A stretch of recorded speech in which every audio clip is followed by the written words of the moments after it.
God didn't have to, damn it. He could walk on water. He took a swing at me this morning and yesterday, but I'm still here.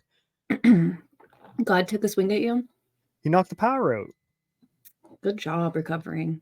Like, just as we were finishing talking, I don't know, did you hear the phone ring on my end before we I did.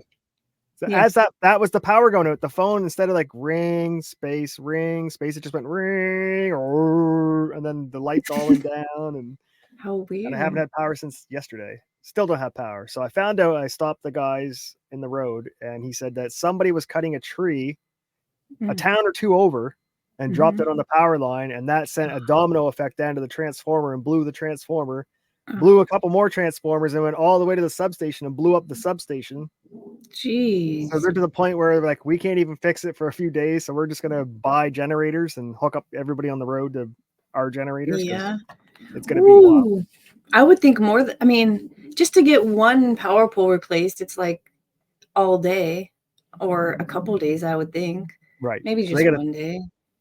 Put up new transformers. They got to put in a new substation. Apparently, I don't know what that entails, but holy crap! Bad enough that they're forking out these big. I saw one parked at the end of my road when I was coming in, like $10,000 or $50,000 diesel generators.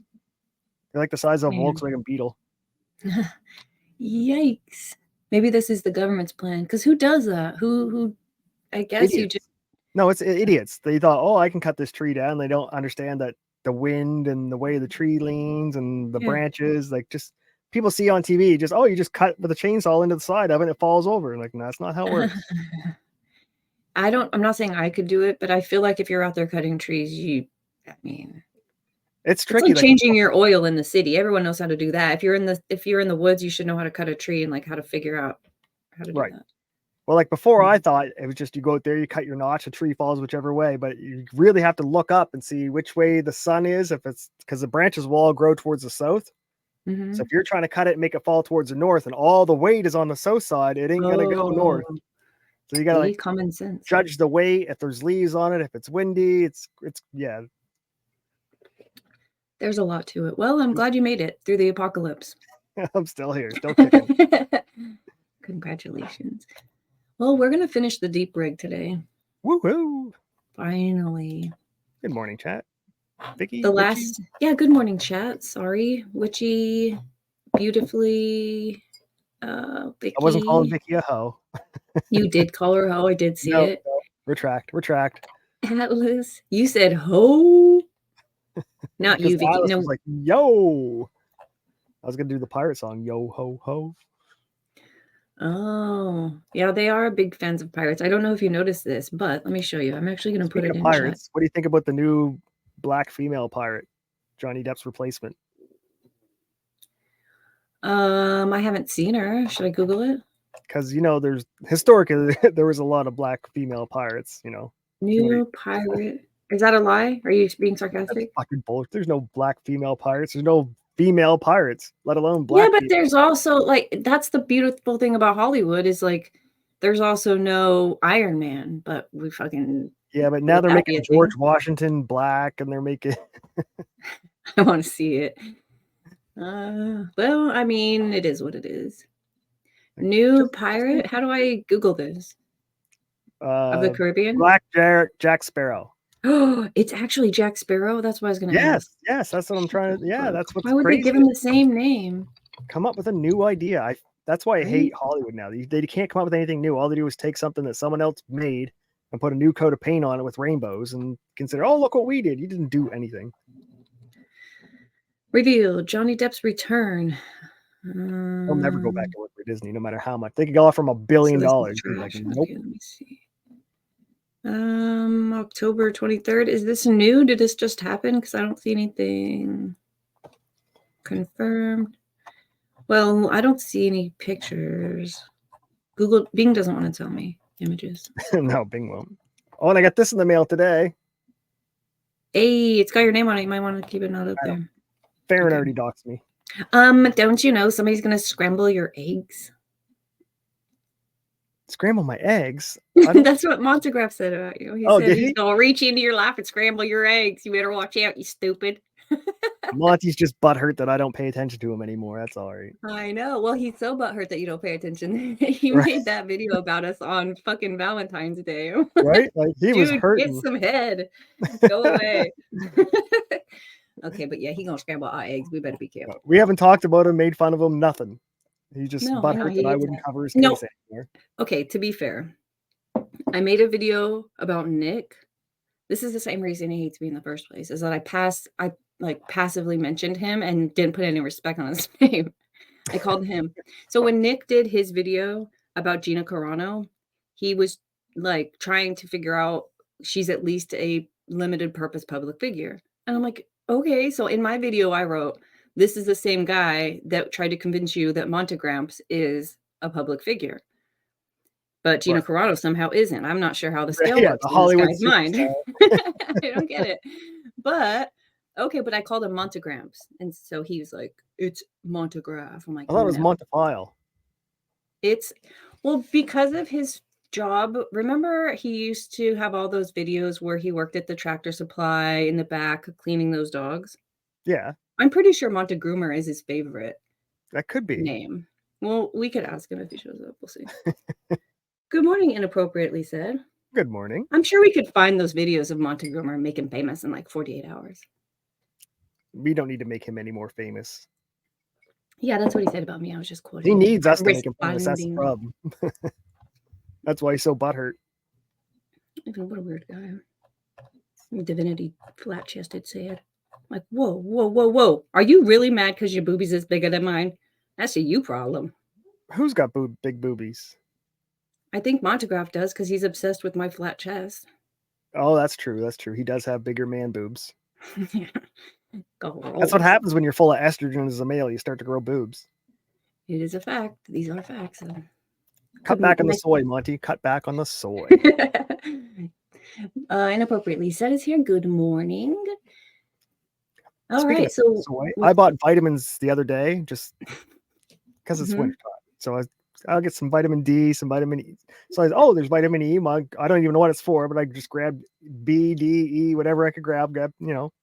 And when I get home, I took one, and then I was reading the back of the bottle. It was made with fucking soy. So those are out in the woods. You're like, I don't know what these are. I got home, I took one, and then read the instructions. You're such a guy. Oh my God. So now they're poisoning the environment. Yeah, there's squirrels out there growing boobs. That's funny. Good morning, Hans. Hey, Hans made it. Good morning. There's squirrels out there growing boobs. That's a funny quote. They are all only on this show will you hear that. Okay, we're almost done with this book. Let's sum it up. The Deep Rig, it says it on the front, was a book. It's a book about how election fraud cost Donald Trump the White House by a man who didn't vote for him, or why do you doubt the integrity of the 2020 election? So this guy, now, since this is I still. That was my red pill. All elections are now rigged. Well, in this book, it started with him like having a drink on a rocking chair in Wyoming somewhere, just living a peaceful life, being rich, right? This guy owns Overstock.com. Okay. And one day his friend... That's how he got rich. Either way. One day his friend comes by and was like, hey, something's happening. It's big time. And we need your help. And I assume that that's financial, right? Is that what you gathered? Okay, so we need your financial help. The next day, that friend dies in a Clinton-style plane crash. Turbulence, yeah. So I don't know if he just after that decided it was so compelling and he wanted to honor his friend's memory that he started working with these people to track election. What were they tracking before the election? How it was going to happen, I guess. They were tracking like, if it happens, this is what it would look like. Right? Okay. They were called dolphin talkers and cyber ninjas and those type of words. They were just like nerds, but with different military or government backgrounds. But then they got with the politicians, Rudy Giuliani and Sidney Powell, And that was all bad. So when they got with the people that should have been able to make the moves, it didn't go well. Rudy Giuliani is basically just an idiot drunk who decided to weaponize the court system, which is the slow process Right. and very ineffective. And if you look right now, you could Google what's happening to Sidney Powell and Rudy Giuliani in court. They're getting absolutely fucked because they brought weird lawsuits that had no backing, that they just should have done. Okay, so the They're cyber just throwing ninjas, shit at the wall and seeing what sticks. That's their strategy. they're just old. They did an old-fashioned way. That took a lot of time, that wasn't effective. Instead of what the cyber ninjas were trying to say was go into these 6 counties, do a live count. Whatever the result of the live count is, that's the result. Move on. It can all happen before January 20th when the Constitution required we swear in our president. But as time passed and as the politicians drug their feet and did their own thing and basically were what they do, be politicians, the timeline crunched. And then J6, I think, is about to happen actually in the book. Ooh. Because let's see, where did Do you remember that BDI kid? Yeah. This one. Whose son was he? Son was he? Yeah, he's like I thought he. No, he's someone like a senator's son or someone, a big person's son. Good morning, Amit. He's not just a regular crazy. He's someone's kid that's famous in government. Oh, I didn't know that. Maybe they'll tell us. So I'm pretty sure though that this is where we were at. Yeah, I remember seeing his kids. Yeah, so they had the pep rally. They were really upset that they thought, like, they went there to speak and talk about the actual researched evidence about the different things that happened in the different counties. And when they showed up, they didn't have even a place. There was no stage. They're like, okay, there's not going to be a speech anymore. Go over here. So they go watch Donald Trump's speech. They said it was basically just a pep rally. It was weird. It was nothing. It was just bullshit. It wasn't, they just weren't taking it seriously. No one was there to speak. And when they came to Flynn in the audience and were like, help save this shit, like, go speak, he was like, fuck off.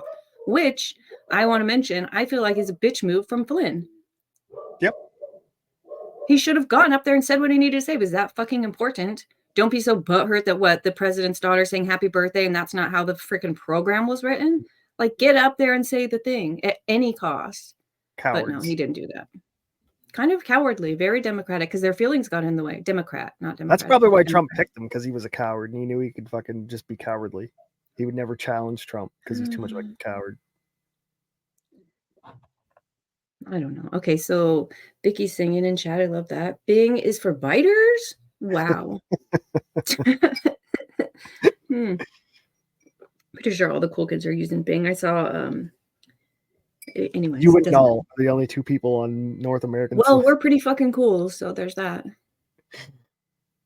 You don't have to have a comment. It's fine. Okay, so this PDI guy says, what happened on this is chapter 8, agitation and chaos, January 6th through January 20th. Very key little time in the course of all of this and in the country. We kind of know what happened. Spoiler alert.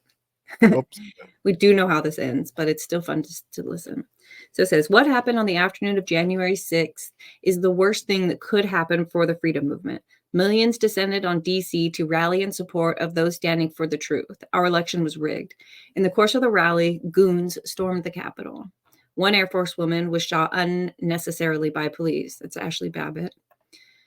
The New York Times reported that a policeman was killed, his head bashed by a protester's fire extinguisher. Then that story got wobbly.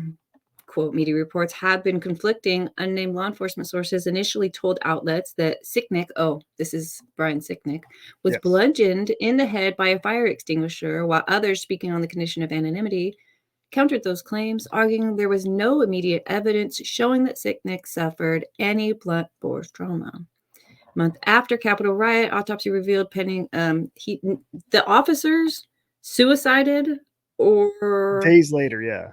Yeah, none of they them got Clinton because they were probably going to testify and say, "Hey, you saw some fishy stuff." I honestly think that they felt unprotected. Eh, I don't think they were suicidal. I don't think this made them suicide themselves. yeah, that's a weird response. It's a very yeah, I don't understand that. That's a "I quit my job" response, not a "I suicide" response. Unless you're the one that shot that girl in the face and said, "Oops." Yeah, she didn't get shot in the face, but yeah, you're The right. head, yeah. No, was she shot in the head? Yeah, she stuck her head through the fucking window and he popped her. I mean, I've posted the video. I've seen it a thousand times. I didn't know she got shot in the head though. Pretty sure. Pretty sure, 100% No, certain, no, no, 100% no, Canadian 100%. certain. Just pretty sure. Yeah, I don't think she got. I don't know. You could be totally right. In let's see, Because I in thought mid she stuck her head in the window or the door, and her that's when whole he popped. body. She climbed in the window, so it's like her knees, shoulders, head all were going in at the same time, and then she just fell back because she had a heavy ass backpack. So when they shot her, so they could have shot her totally in the head. I mean, looking at her in the video, you can't see that she's shot in the head.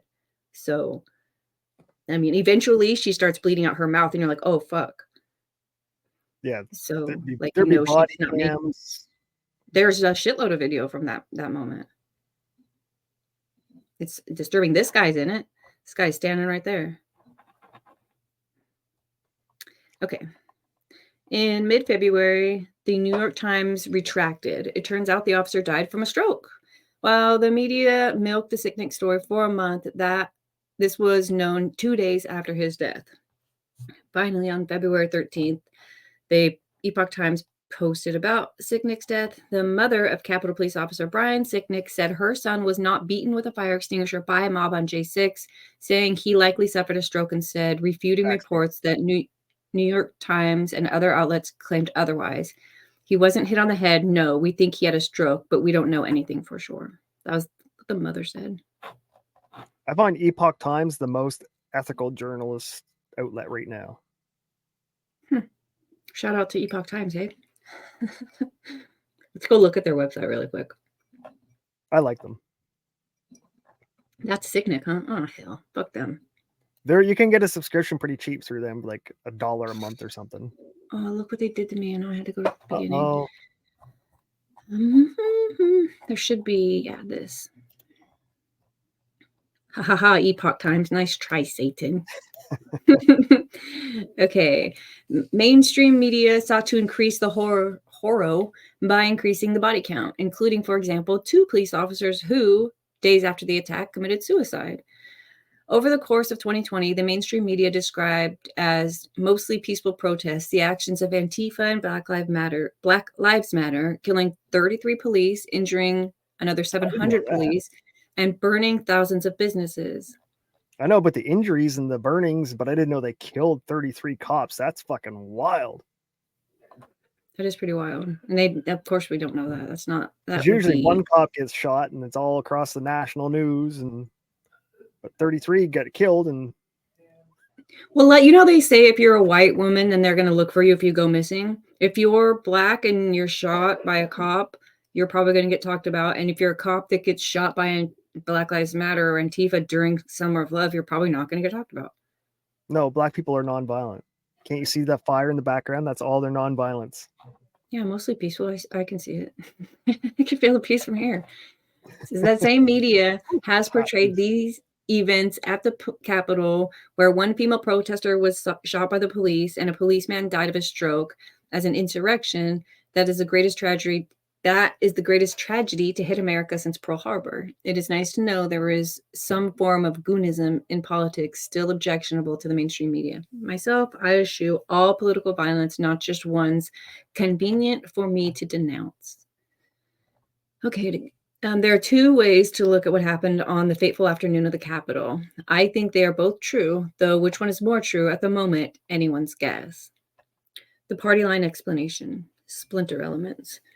Approximately 400 people, it says is that approximately right?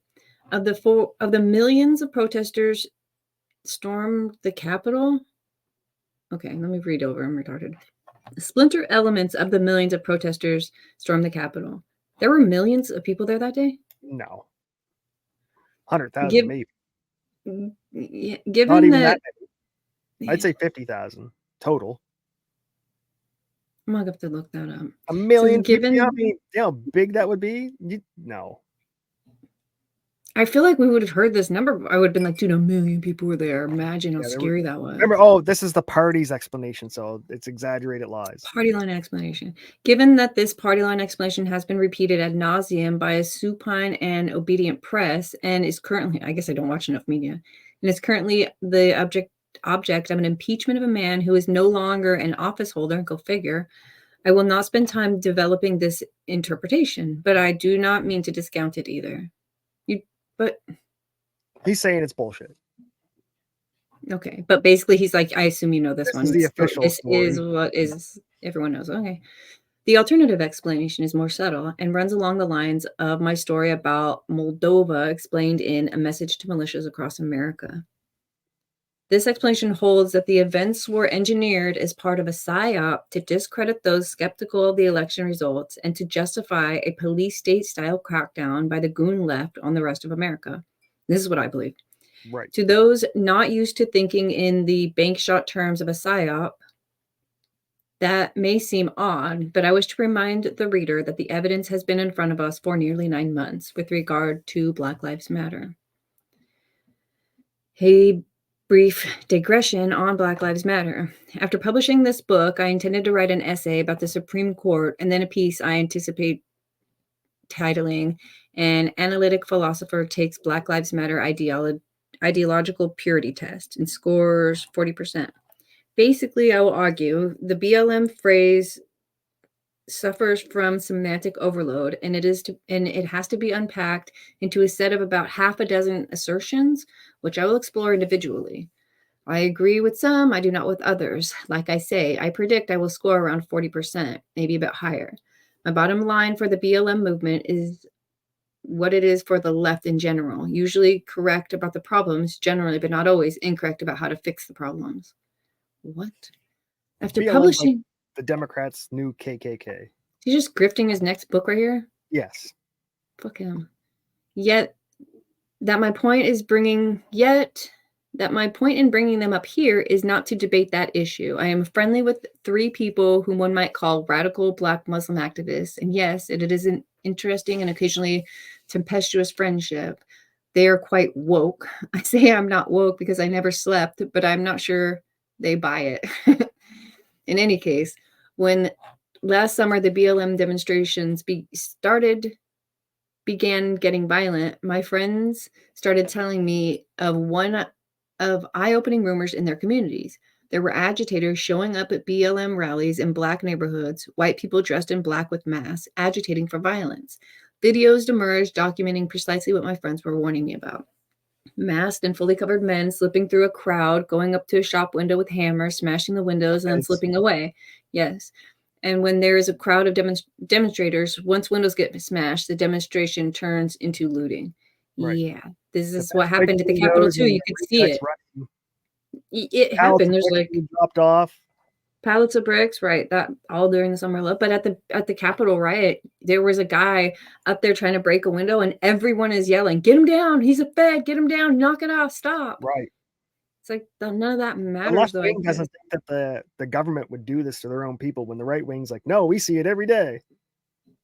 Through history, we've seen it. Right. They've had to apologize for doing way fucking worse to their people They do and it plotting to do it in against Canada. every other government that there is. It's Right. ridiculous. They want to take over every other government, but not their own. They're like, Right. Yeah, ours yeah. is allowed to run correctly and however freely it needs to. Everyone else, we'll fix that. Right. Where were we? Left-wing journalist Kevin Shea wrote, these are just articles about it. Yeah, I think he's just showing it. Yeah. As I remember, evidence emerged that confirmed the story of provocateurs infiltrating BLM protests and turning them violent. Some of the violence was that right-wing people had done it. Some of the evidence was that right-wing people had done it in order to provoke violence. Some of the evidence pointed to Antifa. But in either case, let me point out that for 9 months, the U.S. political discourse has the first time admitted the concept of provocateur. It is no longer some arcane concept known only to everyone in the world outside of the US. We, now understand that crowds get infiltrated and manipulated. Mob mentality. And we knew this before January 6th. If you watch Right. our show, you'll know because we brought up the DHS's 2020, I guess, yeah, it was 2020 Homeland Security, like their threat report for domestic terrorism. This is in there. They talk about protests being infiltrated. They talk about specifically the election, events surrounding the election, being infiltrated by people. America This is perfected this not overseas new. in the Middle East first. They did it. It was called the Arab Spring, where they paid and infiltrated all these Arab places that were trying to, make their countries better. And they went in there and with money and fucked up and destroyed entire Arab nations with this bullshit. Yeah, it's sad. But that report came out in August. So months before the election, months before J6, they knew, they just didn't, they wanted it. And the Division media is covered it insane. up and protected Antifa and like encouraged people to go join Antifa. Yes. The alternative hypothesis for the January 6 events at the Capitol is that to some degree the events resulted from such provocation. It is a claim that the insurrection was, in a way, engineered in order to benefit people who would benefit politically from it. Yes. What evidence supports this alternative explanation? That the ransacking of the Capitol was invited by those who would make hay from it politically? Let's review the evidence. On January 12th, an article from the Independent Sentinel, Pelosi and McConnell refused to increase security. Capitol emergency began before Trump finished speaking. They posted that January 11th. Appeared describing Trump a offered the National Guard and they refused. Not that they didn't want it. They said, no, you're not allowed to bring them in, period. Let's look at it. Pelosi, this is from the previous day, January 11th. Pelosi and McConnell refused to increase security. The Washington Post reported late Sunday night that the outgoing Capitol Police Chief, Steve Sund, believes his efforts to secure the premises were undermined by a lack of concern from the House and Secretary of Security officials who answered directly to Speaker Nancy Pelosi and Senator Mitch McConnell. Also, the timeline means the Capitol was breached well before the president finished speaking, and those who listened to the speech were not at the Capitol for around 56 minutes. Hundreds of thousands of people moved slowly, especially with streets closed. But Sund said Sunday that they turned him down. In his first interview since pro-Trump rioters stormed the U.S. Capitol last week, Sund, who has since resigned his post, said the supervisors were reluctant to take formal steps to put the guard on call, even as police intelligence suggested that the crowd President Trump had invited to Washington to protest his defeat probably would be much larger than earlier demonstrations. Right. Even if they just had National Guards, like just stand up and make a human chain around the White House, that would have stopped them from going through the chain. Well, do you remember we listened to the video of that one officer from the day who was like in charge of all the shit inside that locked it down, that evacuated the Senate, that did all of the things? Yeah, he said himself, he's like, he had to learn it basically from people that were younger than him, that social media, that there was even whispers that there could be some bullshit happening on J6. Right. He was like, there was no, and he'd been there for so long. He had been in meetings where they sit them down and explain like what's the game plan and how to be safe. And your top none of that security happens doesn't know anything, but social media does, then maybe you shouldn't be in your job. Yeah, that part. Okay. The Washington Post reported late Sunday night that the outgoing police... Okay, I just read you that. Quoting from WAPO, 2 days before Congress was set to formalize President-elect Joe Biden's victory, Capitol Police Chief Stephen Sund was growing increasingly worried about the size of the pro-Trump crowds expected to stream into Washington in protest. To be on the safe side, Sund asked House and Senate security officials for permission to request that the D.C. National Guard be placed on standby in case he needed quick backup, but Sund said they turned him down. It was the first of 6 times he requested for help, was rejected or delayed. He said 2 days later, on Wednesday afternoon, his forces already in the midst of crisis, Sund said he pleaded for help 5 more times as a scene far more dire than he had ever imagined unfolded on the historic Capitol grounds. Besides the higher-ups preventing the police protecting the Capitol to increase their presence when asked, is there other evidence that suggests the occupation of the Capitol was to some degree invited? He's asking us questions. Like, even if they burned the White House down, that's not going to overthrow the government. It changes nothing about how the government's run. Yeah. So I don't understand how it's an insurrection. Like literally, if they burned it to the ground, the government would still function just in a different building. Yeah, it wasn't an insurrection, but also I don't know, dude. I don't know the answer.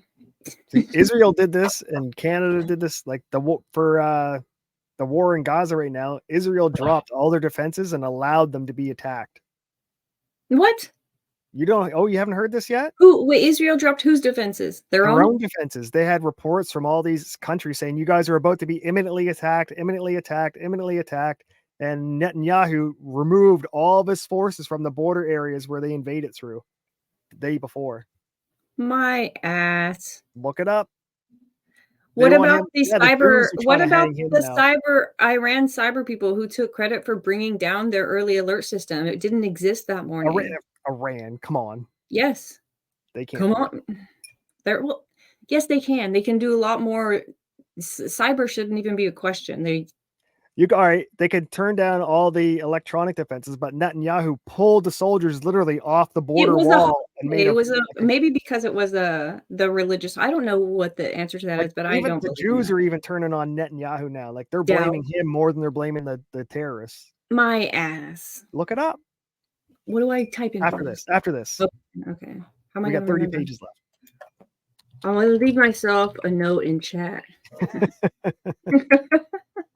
gotta remember. Okay. What else happened? He's asking. In this clip, police can, in fact, be seen inviting protesters past the barricades. This is just a picture of a clip. Come on in. Come on in. Okay.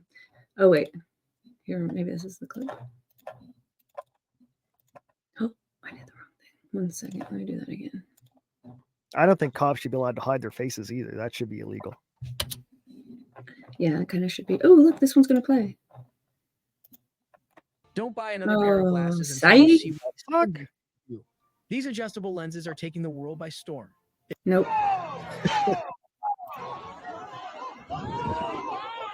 Look, he's waving it in. Come on, guys, storm this Capitol. Did you see it? Yeah. The cops opened the gates for them. Protesters, come on in, guys. Come on, follow us. Well, they're giving up. This guy's not a cop. Yes, he is. That's a fed. This guy's not a cop, is he? He's behind the police barricade. They're all feds. That's not a fucking cop. This dude is in sweatpants. Let me look again. Definitely a fed wearing a diaper. No, there's a lot of people. That's the thing. That's why this happened. See, he's an instigator. That's what's his name? Ray Epps. I think at this point they're like, okay, can't stop it. You got to kind of fall back. But this one, let's watch this.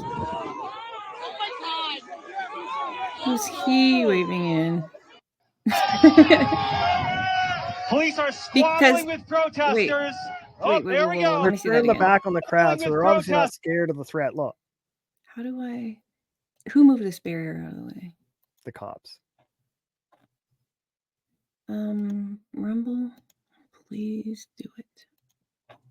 Police are squabbling with protesters. Hard to see from this video. There we go. I mean, there was a barrier though, so it's like obviously you knew they didn't want you back, whether they moved out of your way or not. There was a fence originally, but then here's the thing, like we just read in that other article, it will be 30 minutes for the fast walkers that know what the fuck they're doing, and 54 minutes for literally everyone at the Trump rally to get their white rich ass down the street to get here. These fences were non-existent when they showed up. They were like, huh, they just walked in. They had no idea that this used to not be somewhere where they were allowed to be. That's what I think is kind of fucked up. It's like, well, I even think it's fucked up that they were arresting grandmas in Alaska who weren't even there. They were just like supporting it and liking it on Facebook. Yeah, that gets a little bit fucked up too. I haven't delved that far into humble chat to validate myself. Most Israelis think Netanyahu responsible failing prevented Hamas. Okay, we'll have to get there. Save it. Yeah, we'll save it. Thank you. And here's a video clip that certainly looks like police just let the protesters take the hill. I'm not going to watch it. Should we watch it? Why not? It's TikTok. It's Chinese. TikTok. Is this going to take me to TikTok? I see their watermark. Oh, this link though is DuckDuckGo. It just took me to a shitload of Capital videos. I'm not doing that. No. For proof, I'll just show you. Yeah, it's this. Here, please stand aside and let Capital be assaulted while bystanders beg them to stop it. This one I do on watch. Yeah, the rioters are saying stop, and the feds are like, nah. I bet you half of those people were Antifa. Oh, what Rumble, the hell is a 410? Does this mean copyright? I don't know what 410 is. Damn, maybe this person just doesn't have a channel anymore. They probably got nuked. Mm-hmm. Here, but this is what it would look like. Let's zoom in. Zoom, enhance, zoom. And it's just kind of chilling. Like they're wearing gas masks and riot shields, but they never threw gas masks into or pepper spray or CS gas into the crowd. There was no tear gas. Yeah, there was. When? Oh, shitload. They had these fucking... Well, you didn't watch enough videos on Derp. They had these canisters that they were shooting. The cops did that they were shooting at people. It was crazy. I didn't see any of that. I'm not saying it didn't happen. I'm saying it happened. It happened a lot. I was like, holy, some of it. I said if they just would have dropped the tear gas can in the doorway where they tried to enter, nobody would have went through the doorway.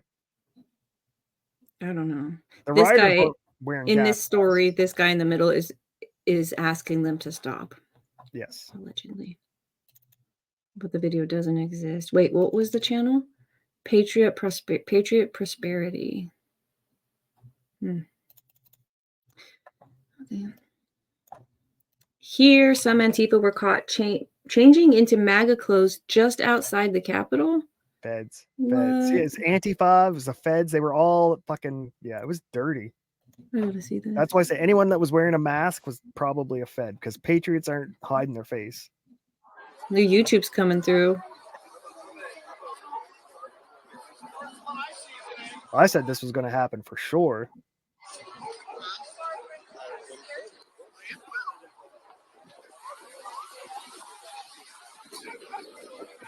I would have stole one of their book bags.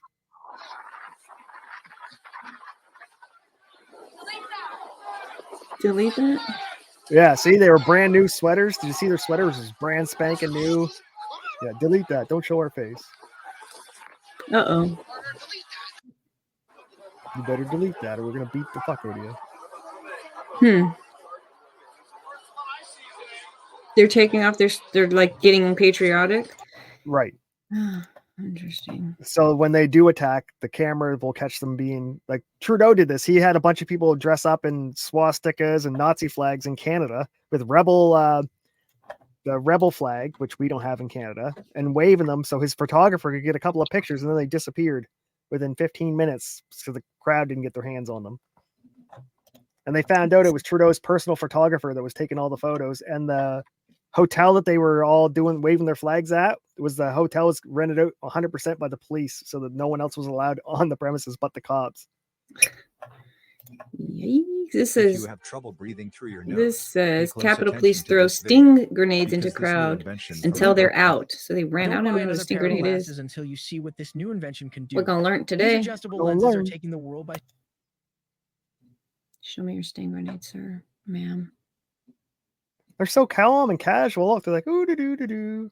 No one's in a rush. Nothing happened yet. Okay. Something's happening. That's a woman.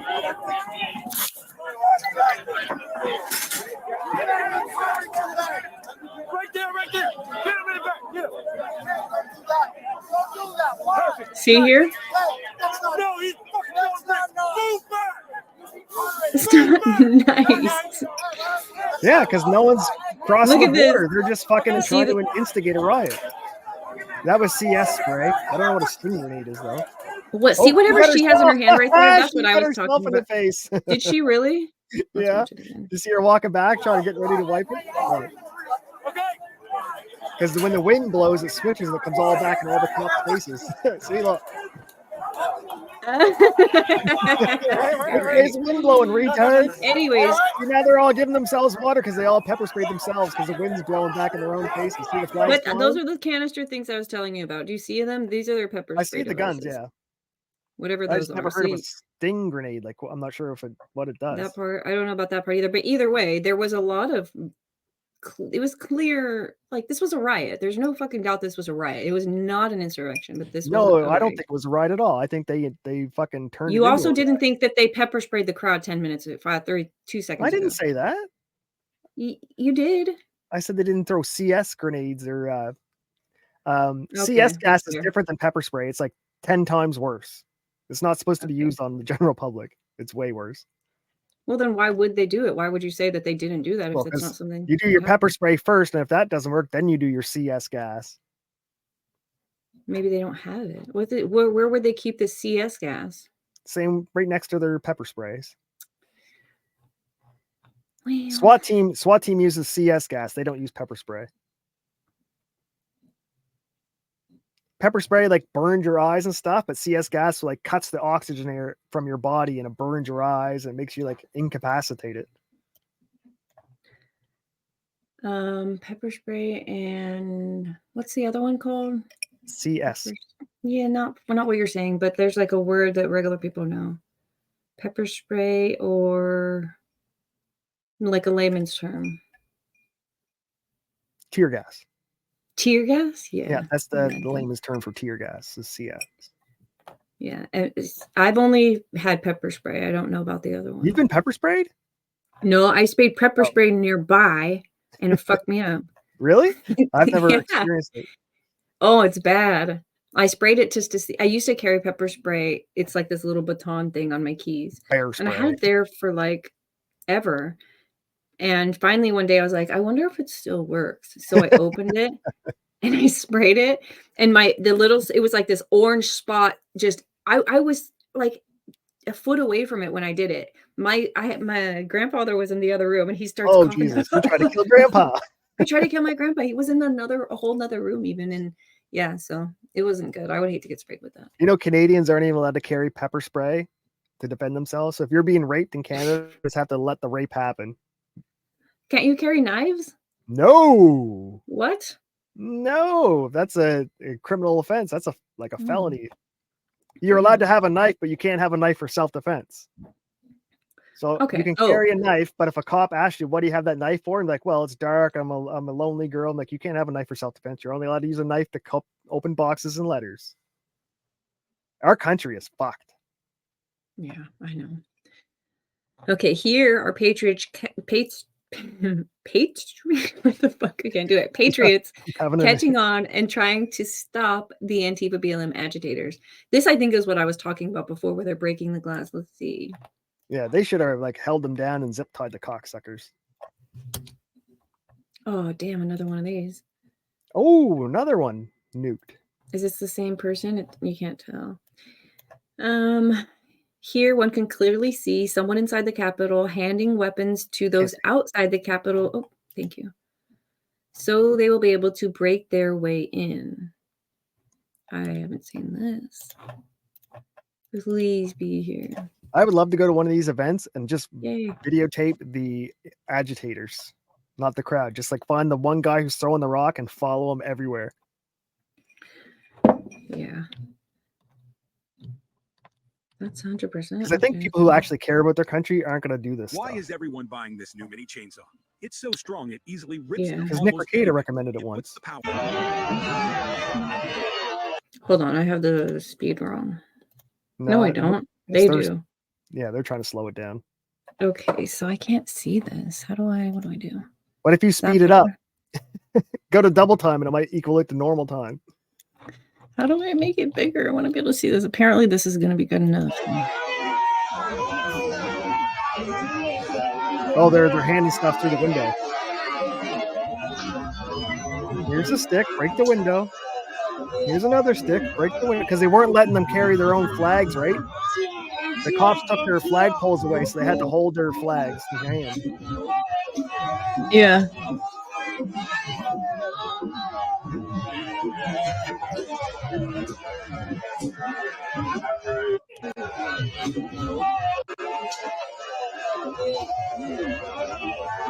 Is that okay? Are these Antifa people inside?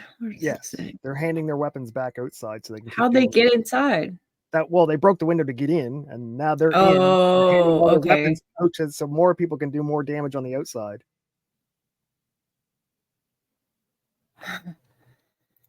Thanks. Then in this clip, police do exactly what the title claims.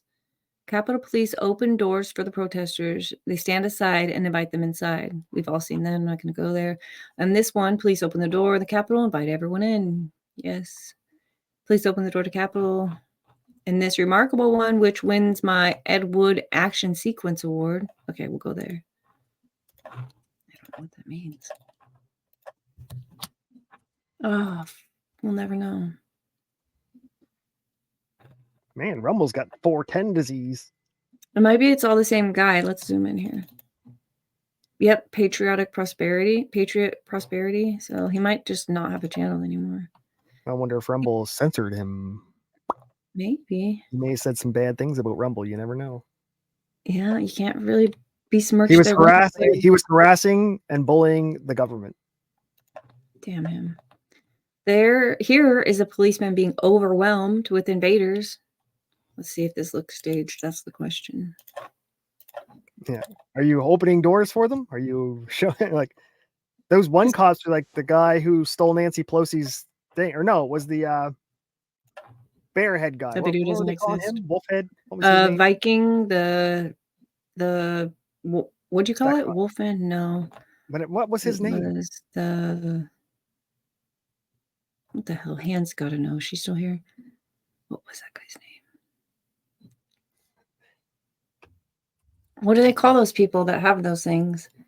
If it's not a Viking or oh, I know. Is he a shaman or something? Shaman, yes, that's it, the shaman. Yeah, they had two cops were walking him through the hallways going, do you want to see this room? Do you want to go in this room? He's like, no, I'm just walking down the hall. They were offering him rooms to go in. Like, that's two of them. Wow. Are you going to marry the Hands? Is this happening? I would like to marry you guys. There will be no fighting at this wedding. Wait a minute. Didn't I marry you off? Oh, I married Darth off. That's right. Wow, I'm really great at this. 75K? I'm Canadian. We don't have 75,000 American. I can pay you in Canadian wisdom. How's that? Oh, God. You'll be in debt before you ever got married. That's just ridiculous. He comes with debt. Okay. Here's I'll bring maple syrup with me. Not worth it. Again, it's really gross unless you do the American kind. Tastes disgusting. All of these links are not working. They're all. Here's another one. Didn't work. I just tried it. This is all from the same person. Here is the Q shaman right there in front of our face if we just kept reading. We just had to keep going. I forgot the Q part. Here's the famous Q shaman with 8 photojournalists. Anything look staged here? Look at all the This is fucking stupid. Are they photojournalists or are they just writers for recording shot their her in good time? the throat. Her throat. Okay, yikes. That's what you just learned? I was close to the head.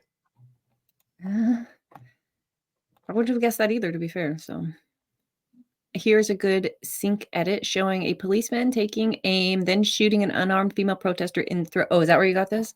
Yeah. Let's see. Copy link.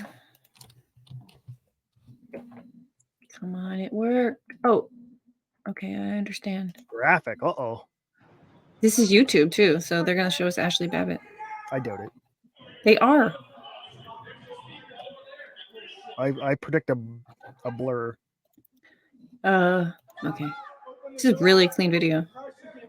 So those two cops don't seem like they're too upset. They don't look under stress. They're just standing there with their masks on. Right. None of this looks bad outside the door. But as you can see, the people aren't evacuated yet.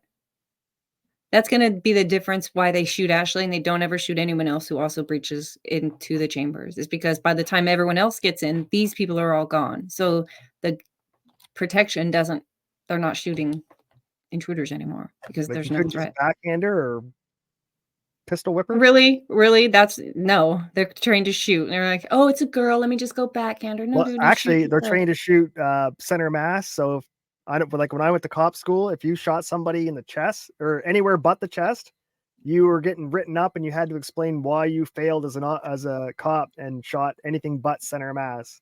You're considered a failure to hit a leg, an arm, a head, anything was like a bad. Yikes.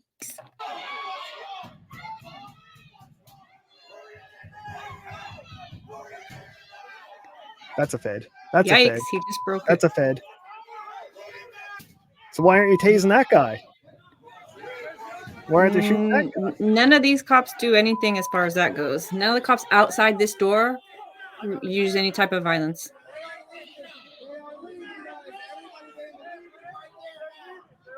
They're leaving. This is Ashley. Where's right that here. GoPro video? I want to see that video. This is Ashley right here with the backpack on. Yeah, let's shoot the smallest person in the crowd. Hey, the smallest person goes through the fucking window, she gets got. Not that I think she should Like I have. said, you I'm put a just pistol saying. whip her back in the window. My ass.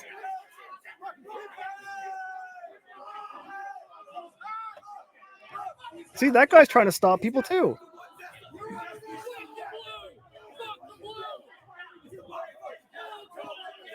This guy's talking to the secret, or maybe it was one of them's talking to the Secret Service guy through the window. He's like, "Why are you doing this?" That's a fed wearing the mask with the mega hat and the flag. 100% fed. No patriots wearing a COVID mask. That's not true, because a lot of them know by now, since the summer of love, that you need to obscure your face. I don't think so. I think they're too I proud. would have. Well, that would be stupid. That's how you separate Democrats from Republicans. Face mask. Oh, now we just give up. You guys have the door. They just walked away. The Senate's been evacuated. There's no people in this room anymore. But why wouldn't you just continue to stand there? Because they're not going to fight their way through. They obviously showed they're not going to push through you. So they could have just stood there all day and no one ever would have went through that door. This guy just told that officer that there are thousands on their way in here and that they're not going to stop. So That's what he just said. Well, you asked why. I have a They're like, magic "Well, fuck horse it. We're not coming going to here in 5 protect this minutes. You better building. leave. My magic We're going to horse let them is have the coming." building because they're there to protect the people inside of it." And so that's what's happening, it seems. I think they're 90% feds in that whole group. Well, these fucking guys walking away for sure are feds.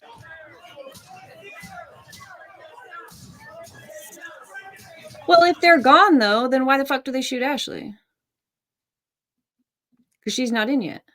Because she was the only one that wasn't a fed in that group. They're like, here, get this one. She's the only one who climbed through the window, but maybe they haven't left. I don't know why these cops are leaving. They're standing to the side anyways. Did that guy get arrested? They're leaving. Smashing his helmet into the glass? Has he been? These all got arrested. They all got it. Okay, let's look down the hallway. There's the gun that's about to shoot Ashley. Oh shit. It looks like the hallway is empty. Why is he hiding behind out of camera view to shoot her in the face? Why isn't he standing right in front of the door? Because he's not on. It's not fucking Hollywood. He's protecting himself from threat. No, he should be. If he's defending the Capitol, he should stand in front of that glass with his gun in hand, going, "If you come through the door, this is your answer." Not hiding in the fucking bushes waiting to get you. You're retarded. Good job, guys. Go! Bust it down! Bust it down. There she goes. Shot.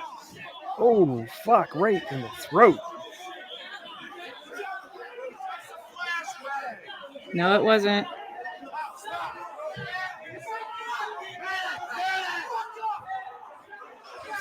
Is that a cop? Whoa, whoa, whoa. Those are 2 or 3. That's a whole SWAT team there. Yeah, you've never seen this video? No. Oh my God. I thought you told me she got shot in the head and you knew. You never even seen I this? saw her get shot in the face, but it was the throat. But why did he have to shoot if you have your SWAT team right there? And now does the SWAT team think that the crowd is shooting? Because all the SWAT team knows that someone just got shot in the throat from behind that door. So why aren't they shooting through the door? This is crazy. I don't know. Interestingly, the identity of the policeman who shot the unarmed female protester in the throat has been closely guarded. There there are as yet unconfirmed reports that this is he. Trying to dox, dude. In fairness, I wish to what the unconfirmed report. Why the fuck did you put this guy's picture in here if you don't even know this is the guy that did it? Probably was. Hopefully it was. David Bailey's picture's all about here. But they're like, when I went as viral, long I as it's posted got that Black Lives crop. Matter, no one fucking cares because as far as they're concerned, enemy is the enemy. They're so people are retarded on both sides. In fairness, I wish to emphasize that authorities will not speak on the matter of the shooter's identity one way or another. If it was indeed Officer Bailey, I should note that it appears he was at the shooting of Congressman Scalise and was injured there himself. If these facts all prove true, I will note that one might understand why the officer might have been a little quick on the trigger than he could have been. In that crowd of protesters in the hallway when the female was shot, one spots this individual. His name is John Sullivan, and he is Utah-based Antifa BLM activist. Oddly, he organized a BLM rally an hour earlier that day at 11 a.m. and tweeted about the existence of BLM buses. That's those. This is significant because there were later reports of buses escorted to the front of the Capitol from which the first rioters emerged. He was arrested for his actions in the Capitol that day, then released without charges since his lefty political preferences were discovered. Does that seem odd? The mainstream media was originally allowed to discuss this possibility. 2 known Antifa members posed as pro-Trump to infiltrate the Capitol, and Antifa infiltrates Capitol or Trump supporters in Capitol, evidence reveals. Christianity Today and New York Post. The only people who will touch it. For further interest, I suggest watching this 21-minute mini documentary, Everything Wrong with the Capitol Shooting in 21 Minutes or Less. Let's copy this link. Let's see if it exists. It's BitChute, so it should. I'll put it in chat. There. It does work. That Sullivan guy is a Latter-day Saint. So, but he's not related to anyone famous, right? I just thought he was an Antifa person. I'm trying to see now. Well, according to Wikipedia, he was an activist, journalist, photojournalist, Black Lives Matter organizer, but he was also a mega guy during this whole riot thing. So, yeah, he switched sides for a second, just like they said they would in the DHS report. Right. So, was the storming of the Capitol a disgrace? Yes. Was it also engineered and or staged? Put me down as undecided, lol. This is in your fucking book. Yes or no, dude? Lol. On the 7th of January, 5 minutes after the Senate had concluded its business and selected Joseph Biden to the president, DNI John Ratcliffe delivered his homework assignment, which had been due December 18th. He opened it up with a rather dramatic and unequivocal statement that the report from the IC community that he had oversaw inadequately reflected China's role in affecting the U.S. election, and notes that an accompanying ombudsman's report. I don't know what this means. Let's read. Let's look. Ombudsman's report. A person who investigates reports. Okay. Coming report highlights the worst sins of which intelligence analysts can be accused: politicizing the intelligence product. DNI Ratcliffe's letter, which the mainstream media has already flushed down the Orwellian memory hole, is so shocking, I'm going to quote the first 50% of it. Okay, here we go.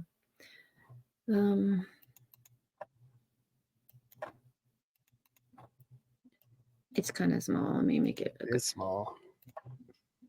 I think I like Radcliffe. Subject: views on intelligence. I don't know.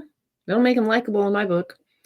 From reference, intelligence community assessment, foreign threats to the 2020 election. From my unique vantage point as the individual who consumes all of the U.S. government's most sensitive intelligence on the People's Republic of China, I do not believe the majority view expressed by intelligence community analysts fully and accurately reflects the scope of the Chinese government's efforts to influence the 2020 federal election. The intelligence community's analytic ombudsman report issued a report, which I will reference several times below, that includes concerning revelations about the politicalization of China election influence reporting and of undue pressure being brought to bear on analysts who offered an alternative view based on the intelligence. The report, which is being transmitted to Congress concurrently with this assessment, also delves into a wider range of election security intelligence issues that I will not focus on here. However, the specific issues outlined below with regard to China reporting are illustrative of broader concerns. It is important for all IC leaders to foster a culture within the community that encourages dissenting views that are supported by the intelligence. Therefore, I believe it is incumbent upon me in my role as the Director of National Intelligence to lead by example and offer my analytic assessment alongside the majority and minority views. This letter was prepared in consultation with the Ombudsman to ensure that I am accurately articulating his findings and presenting them in their proper context. The majority view expressed in this assessment with regard to China's actions to influence the election falls short of the mark for several specific reasons. The majority view expressed in this assessment with regard to China's actions to influence the election. Okay, didn't I just a read bunch that? of Chinese are coming across the southern border now. They caught like 200 or 300 of them. Yeah, everything. It's a porous They're border. migrating from Argentina. How come there are all these Chinese people showing up, flying to Mexico and then walking across the American border? Whoopsie. No, I don't know. How long is okay? That was I've it. watched a lot of these intelligence. You can watch these hearings online on YouTube. D.N.I. Ratcliffe claimed that he had not wanted to deliver the report any earlier because it would have politicized the constitutional process of selecting the next president that was then occurring. He was another Republican concerned about optics. Call me crazy.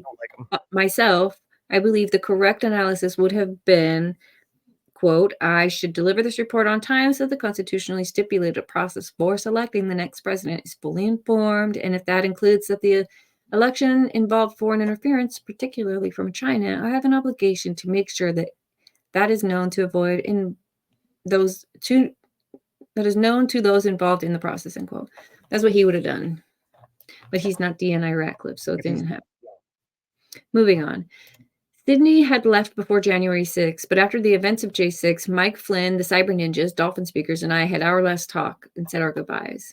On the evening of January 6th, I got a phone call at 10:30 p.m. telling me that Mayor Giuliani was requesting my presence at his hotel. The intermediary said, "We are just about ready to hang up our gloves on this, but we want to talk to you about your ideas." I put on my jacket and walked over to Rudy's hotel. When I got there, I found 8 people in a suite. Rudy was there along with the commish, Mediocrity, a smart lawyer, and a handful of others. I sat down in front of Rudy and they repeated. They were ready to stop, but wanted to see if I had any ideas. As I started to answer, Rudy began checking his phone again, literally fumbling with 2 or 3 of them again, reading his texts, etc. For the first time, I did what I should have done 2 months earlier. I simply stopped talking. He said, "No, go ahead." I stayed silent and he just stared at him. He said, "I can't turn these off. I might get a call from the president." "Then please give them to Mediocrity," I said, surprising myself at my rudeness. Then to Mediocrity, "Keep an eye on them and let Mayor Giuliani know if the president calls." Rudy put his phone down and slid them to Mediocrity. As I began again to speak, Mediocrity began having a side conversation, and I again folded my hands, stared at Mediocrity. I wonder if it ever occurred to them that someone calling at 10:30 p.m. to come over to provide assistance, then gabbing in front of them and checking text was in any way rude. I think not. In any case, Mediocrity cut off the important side conversation and faced me quietly. Everyone else in the room went quiet as well and looked at me. In 2 months of dealing with that group, it was the first moment that they conducted themselves in a manner that business people or even normal adults conduct themselves. I realized that for the first time, I had Rudy's full attention. Not only that, I could see it was the first time he was the Rudy Giuliani I remember from 30 years ago, in command, focused, ready to take on the mob.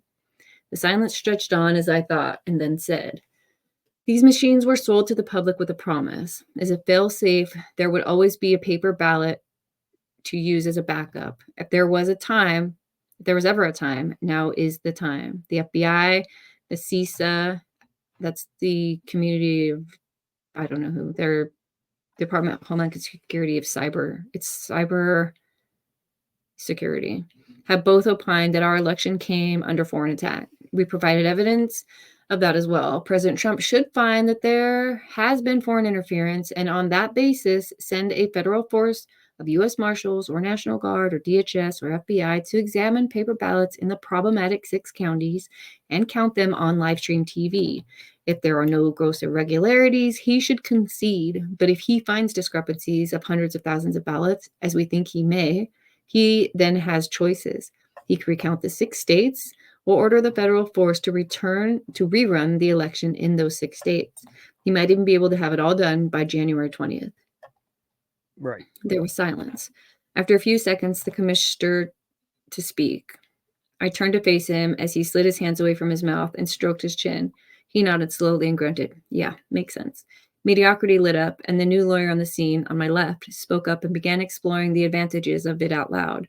Rudy chimed in, and within minutes they were working it out. It was narrow, so it was not too objectionable.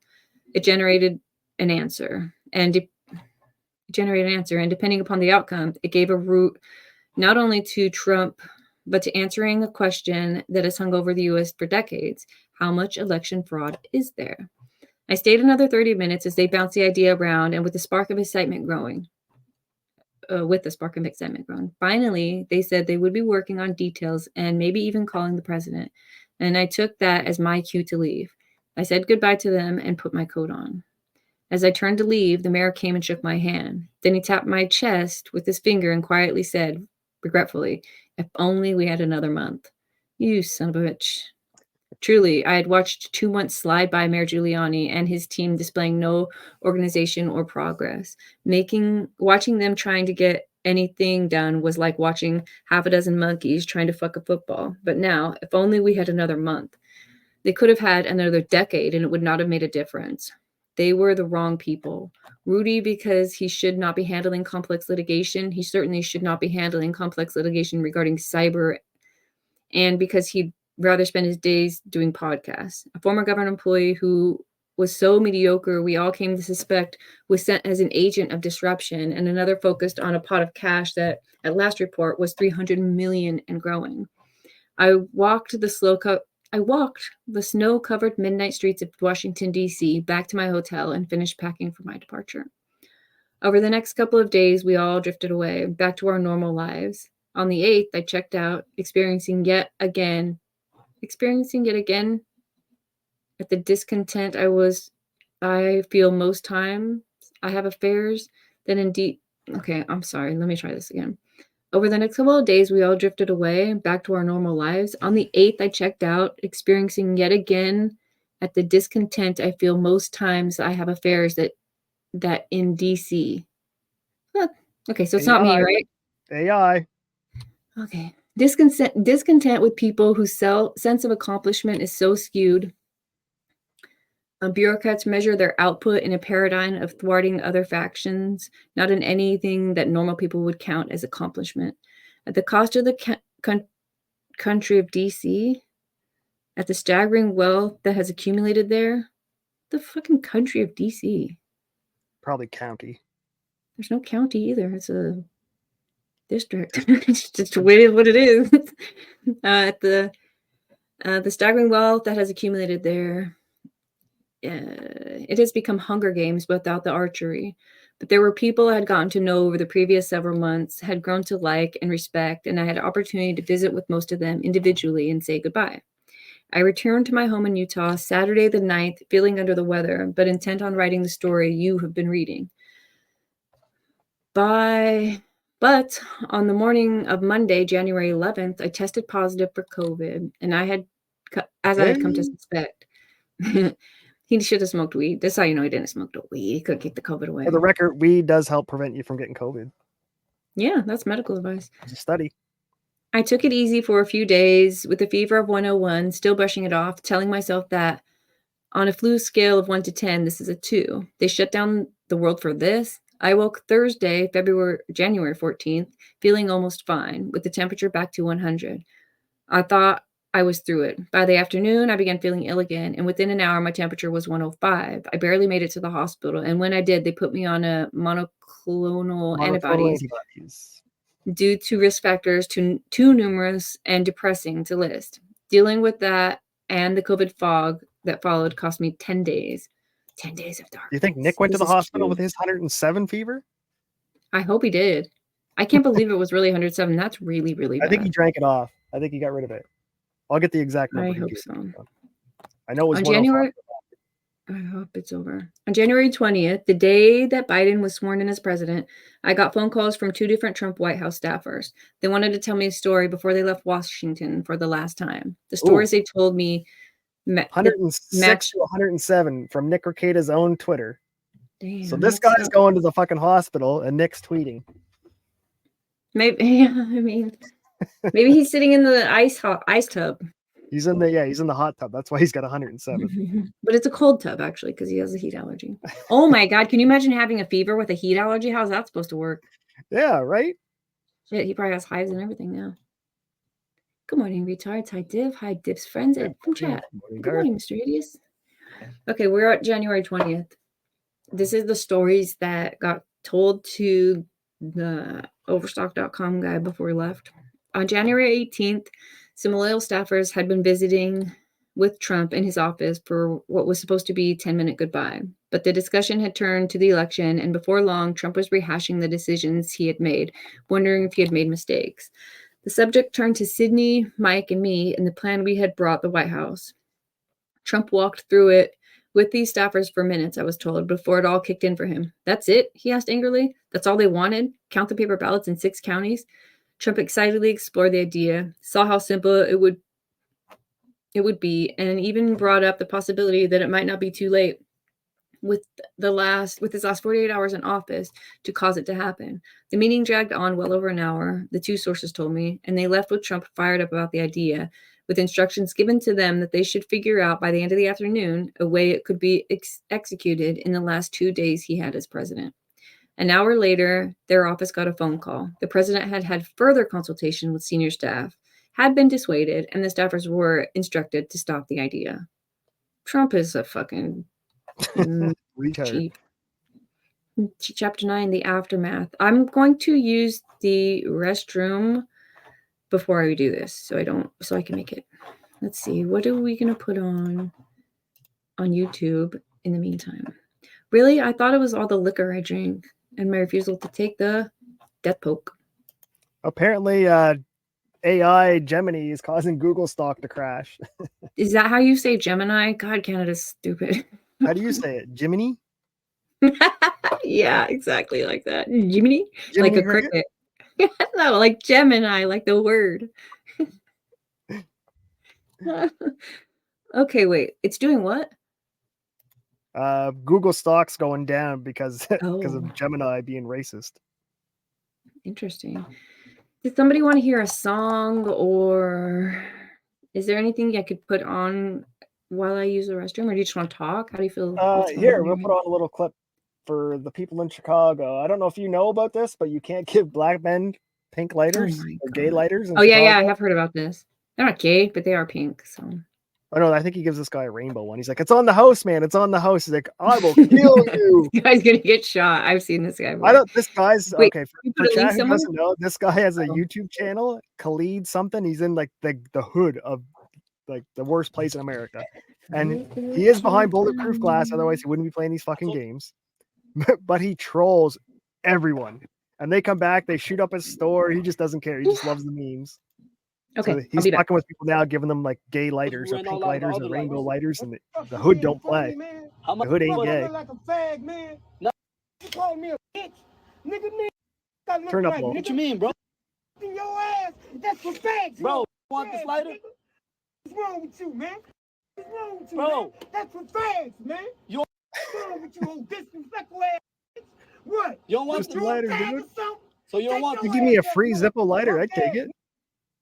Chill, yo, you don't gotta do all that.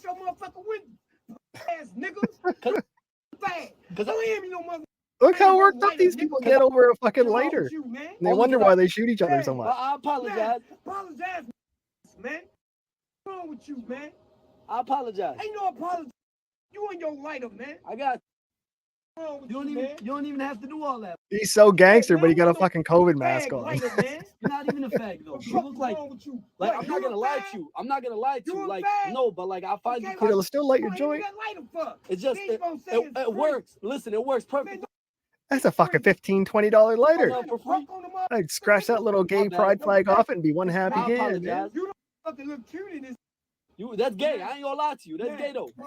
That's gay. It's the principle. That's gay though. Nah. That's a free $10 bill. So are you or not? Nah. You know what's? Come around here. I'll show you. I Come apologize. around. You know you're my boy. Nigga, your ass. This is just one of like 100 of these videos he makes. He's got women in there threatening to like break them up, beat them up. One told woman you wanted ran to off- catch the dick. Yikes. Yikes. Man. That's how it do you use the pink lighter or what?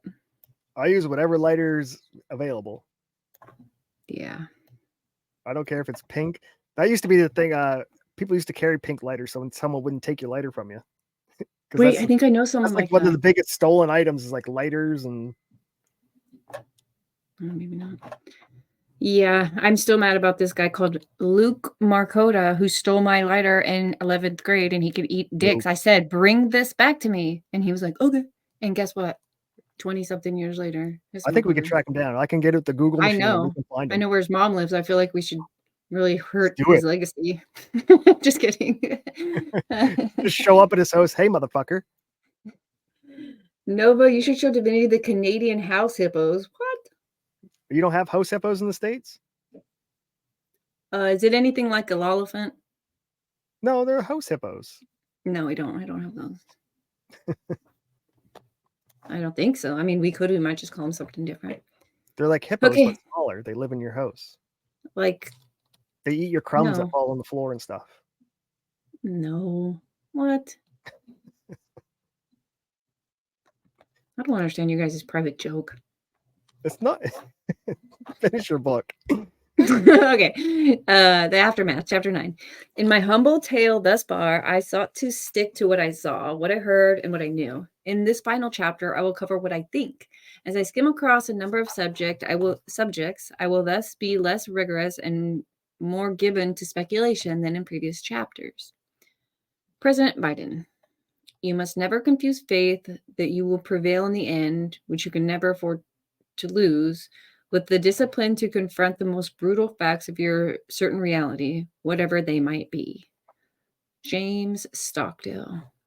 Never confuse faith that you will prevail, which you should always keep, with the discipline to confront the most brutal facts. Yeah, keep your faith, but be honest with yourself. Intellectually honest, no matter how shitty it looks.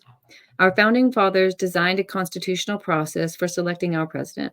I recognize that the constitutional process ran its course and selected Joe Biden as president. So Biden is president. Federalist Papers 68, Hamilton argued that one thing our process had to recommend it was that it that it would filter out certain types of politicians and select for others. One wonders which describes Biden. What? Federalist 68 argued that one thing our process had to recommend it was that it would filter out certain types of politicians and select for others. One wonders which was he filtered? Oh, I don't understand the question. How come only Democrats have elections stolen and Republicans don't? Everyone does. It's stupid. Democrats and Republicans are the same shit. No, Democrats, when they win, it's impossible. The elections are secure. There's no possibility. That's not true. That's not true. That's not true. They've been talking about election interference since forever. It's not when Joe new. Biden won, there was no election interference. It was done 100% above the board. There was no fishiness going on. And it was a crime to say otherwise. I think it was a crime to say the election was stolen, but I don't know. I don't know how it actually works in their minds, but it's something like there's been interference. I mean, the 2016 election, they literally came out and said 13 Russian fucking cyber dorks helped out. So they have put election interference on the record. It's not something that is denied. Oh, but it they was. fortified this election, so that's how come 81 million. But you were removed from YouTube or Twitter or everything if you even questioned the elections for Biden.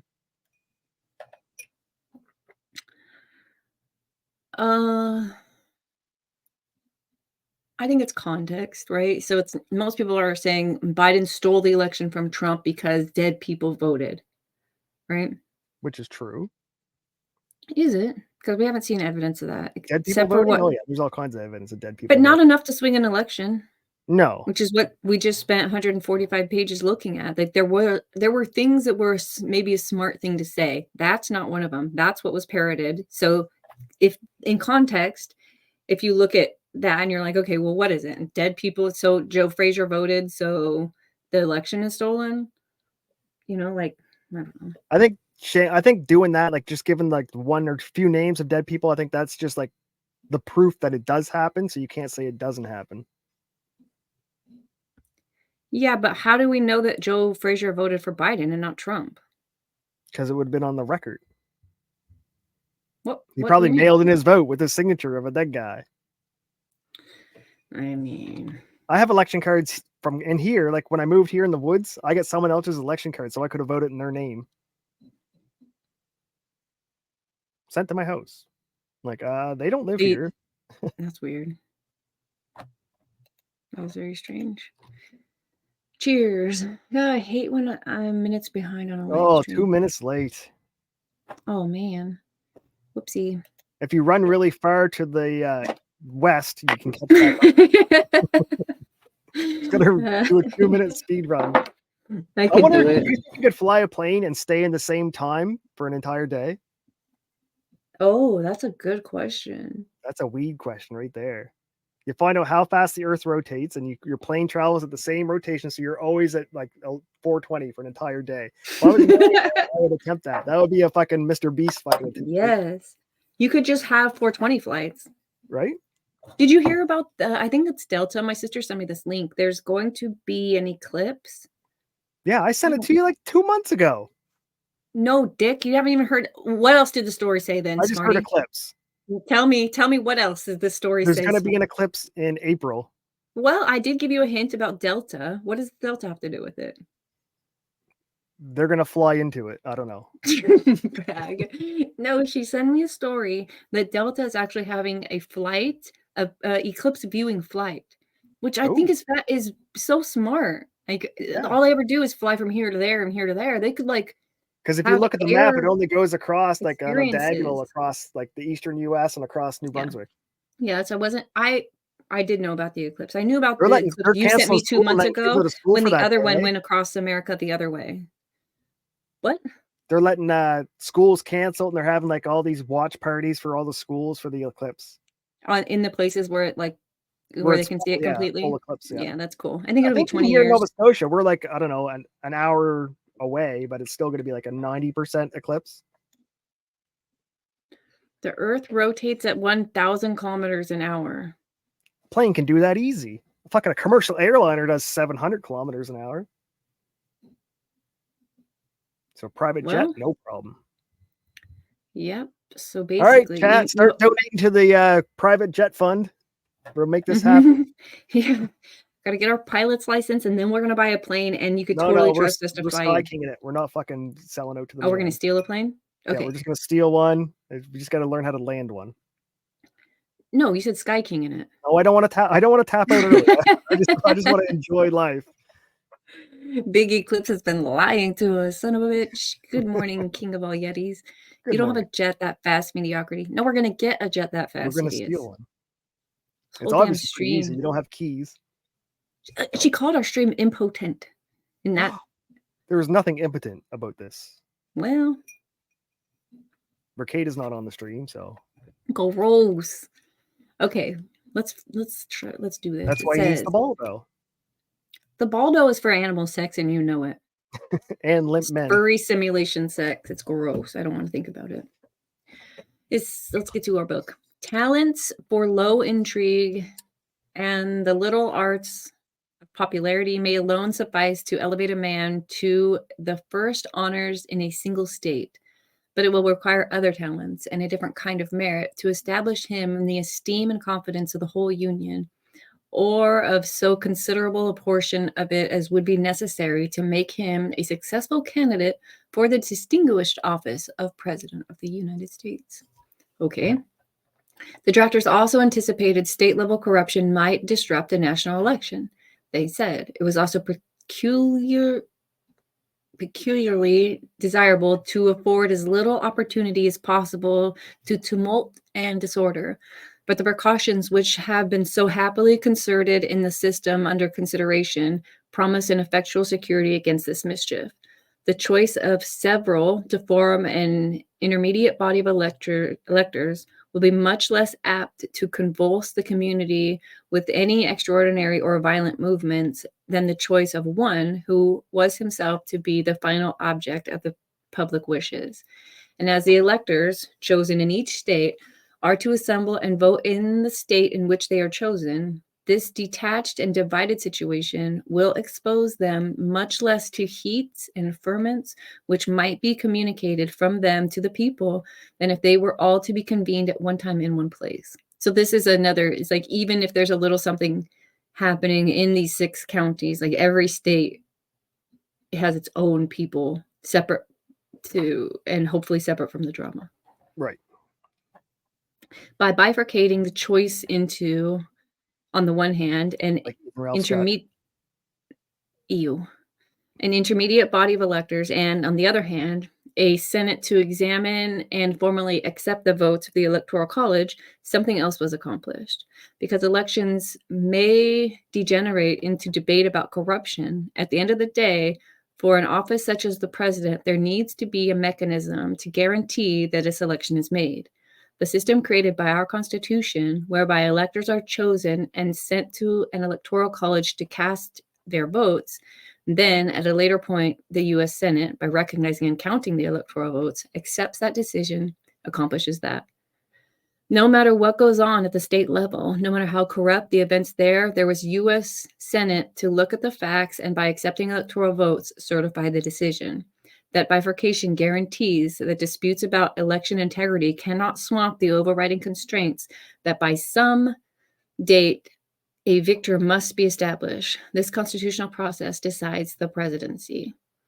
Okay. On January 6th and 7th, that process ran its course and selected Joe Biden. So Biden is our president. True. Because any of the levers that could have been pulled during this process that needed to just verify that were available to verify didn't get messed with. They went to the court because Giuliani is a retard, and they, at the end of the process, Joe Biden was elected because that is the way it works. What'd you say? How dare you? He's an alcoholic. Oh, did I say that? What did I say? Retard. Oh, I meant to say wet brain. Damn it, that was close. Thomas Sowell has pointed out that the right normally sees fairness as an attribute of processes, while the left sees it as an attribute of outcomes. For example, imagine a fire department sets up a system for testing and ranking applicants, and the test measures physical and mental abilities related to the job duties, then spits out a ranking of candidates.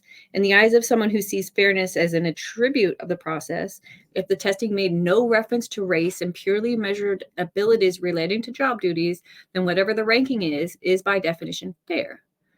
The process was fair, so the outcome is fair. But in the eyes of the left, if the outcome has a mix of whites and blacks, it is unfair.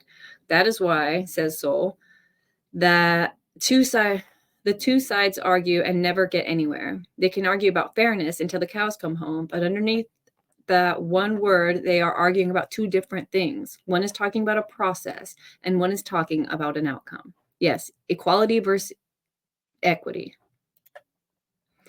We are experiencing a rare moment where left and right have switched sides philosophically. The left is saying the process ran its course. Biden was selected in the state Senate, in the state process, so he is now the legitimate president. Others are saying yes, but that outcome occurred only because of unprecedented election irregularities, which created an enormous and complex election fraud, which survived because the shot clock expired on January 6th and 7th, leading to a perverse outcome that is unfair and does not reflect the will of the people. Both are holding, in a sense, just the opposite view about fairness, than they do normally. Yeah, that makes sense. Right. If nothing else, I seek to be intellectually consistent, and I think that justice and fairness are attributes of processes. The process mandated in the Constitution ran its course. The Senate looked at the facts, they voted, and so the outcome they generated is the outcome. Thus, Biden is indeed the president. End of story. Texas needs to break off and be its own nation. What? Yeah. See, that's division. You stay in Canada with your division, and everyone... It's all a show and everyone fell for the script.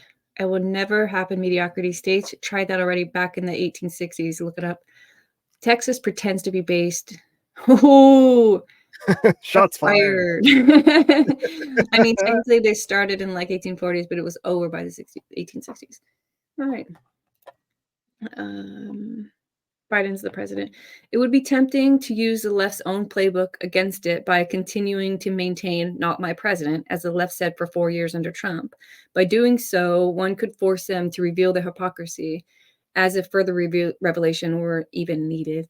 Watching them froth over a phrase they used for Trump's entire presidency based on a theory of Russian collusion that Robert Mueller investigated and upon which he came up empty. However, I'm nothing if not intellectually consistent, and as tempting as it would be to do that publicly for the next 4 years, it feels churlish. Okay, churlish. That's how you say childish in Georgia. So with regret, I must acknowledge that while the constitutionally mandated process was corrupted from its inception by election fraud, the process ran its course. Joe Biden was the winner, and so he is indeed the president. Again, having acknowledged that, I turn to the world of sports for semiotics. In 2007, Barry Bonds hit home run 762, the final home run of his professional career, surpassing Hank Aaron's record of 755, which had stood since 1974. However, because for much of his professional career, Bonds turned out to have been using performance-enhancing steroids, so named because it was not detectable. He was using Balco Labs The Clear. This was named this because it was undetectable in urine samples until the day it was. That's a shitty day for some of them. Bond's achievement is noted with an asterisk and often printed in red. In the national they're talking about having steroid Olympics now? As they should. 1,000,000,000% they should. Who said it? I think it was Daniel Tosh. He's like, I want my athletes juiced up as they can get. Well, no, it was a joke years ago, but now they're actually like considering like we're just gonna run one like parallel to the Olympics and see who watches one more. I'd tune into the steroid Olympics way more. I mean, you can have all the people who just want to do it natural their way, but then you can have the fucking people who want the entertainment of the steroid. Exactly. Olympics. And that's where the trends can go. They can have their own Olympics. It'll be in the roid Olympics. Everyone who wants to have performance enhancing T or O or whoever, titties. I don't know what it does. Because right now, I think even the UFC would be cool because do steroids, but they're calling it testosterone replacement therapy. I think it would be dope because you can imagine that there's going to be, let's say, I don't know, some kind of contest A, and the steroid athletes are going to murder it, but then somehow maybe next year the regular non-roided athletes are going to fucking work that much harder and kick their ass non-roided, which would be super dope. Then we would be watching the Olympics again. Yeah, there's no way you're not competing against steroids. Look at a picture of Vitor Belfort on steroids and then off steroids. They're like two different men. I believe you. I'm just, kind of like how I think I could beat a hippo. Yes. I'm not afraid of steroids. Having acknowledged that, we already did the sports. In the National Baseball Hall of Fame, to which Bonds has still not been elected, Bonds' record-breaking 756 homer is displayed with an asterisk. What about Mark McGwire? The actual fucking ball has an asterisk on it. Ooh, that is awesome. Because they were all doing this. They just got caught. Everyone was fucking doing steroids in Major League Baseball. All of them. There wasn't anyone who wasn't. They just got caught because they were doing it too much. I want this ball so bad. I love this. That's that's dope. An expensive ball. Wow. 10 years later, Sports Illustrated wrote a story on the asterisk. Maybe this is just the cover. It's a Sports Illustrated story. I like my thought better, though. Lance Armstrong won 6 Tour de France bicycle races, yet it turned out he did so with the assistance of performance-enhancing drugs. So, as the New York Times wrote in 2012, his record will forever be marred.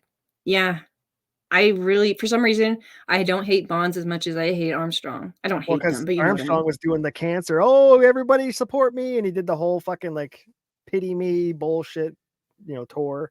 Whereas Bonds just went out and hit balls. Right? He wasn't saying shit. Wasn't trying to fundraise. Wasn't starting foundations. Mm-hmm. Same as Mark McGuire. They were just hitting balls. I've been here 24 years and I call the Hogs on Saturday. I don't know what that means. I mean, I like Razorback baseball, but that's it. Chris Cyborg looked like Wanderlei Silva. Wanderlei Say with a Silva? V. Wanderlei. No lie. Don't get me wrong. I'm disappointed and I don't watch any games live. Are you in the northern? Oh, okay. Baseball's not a sport anyway. It super is a sport, and that's why you're not allowed in America. No. You can play an entire game of baseball and not break a sweat and not touch the ball. It's not a sport. That's why it's called a pastime. Like reading is a pastime. Oh my God. I gotta get my where's my banner? I'll lag chat for this. You know he's fucking Canadian, y'all. Oh, it's worth the crash. This boy is Canadian. If you couldn't notice by the dumb shit that comes out of his mouth, like the last 2 things he said, there it is on the damn banner. If you play an entire game and don't get to touch the ball, is it really a sport?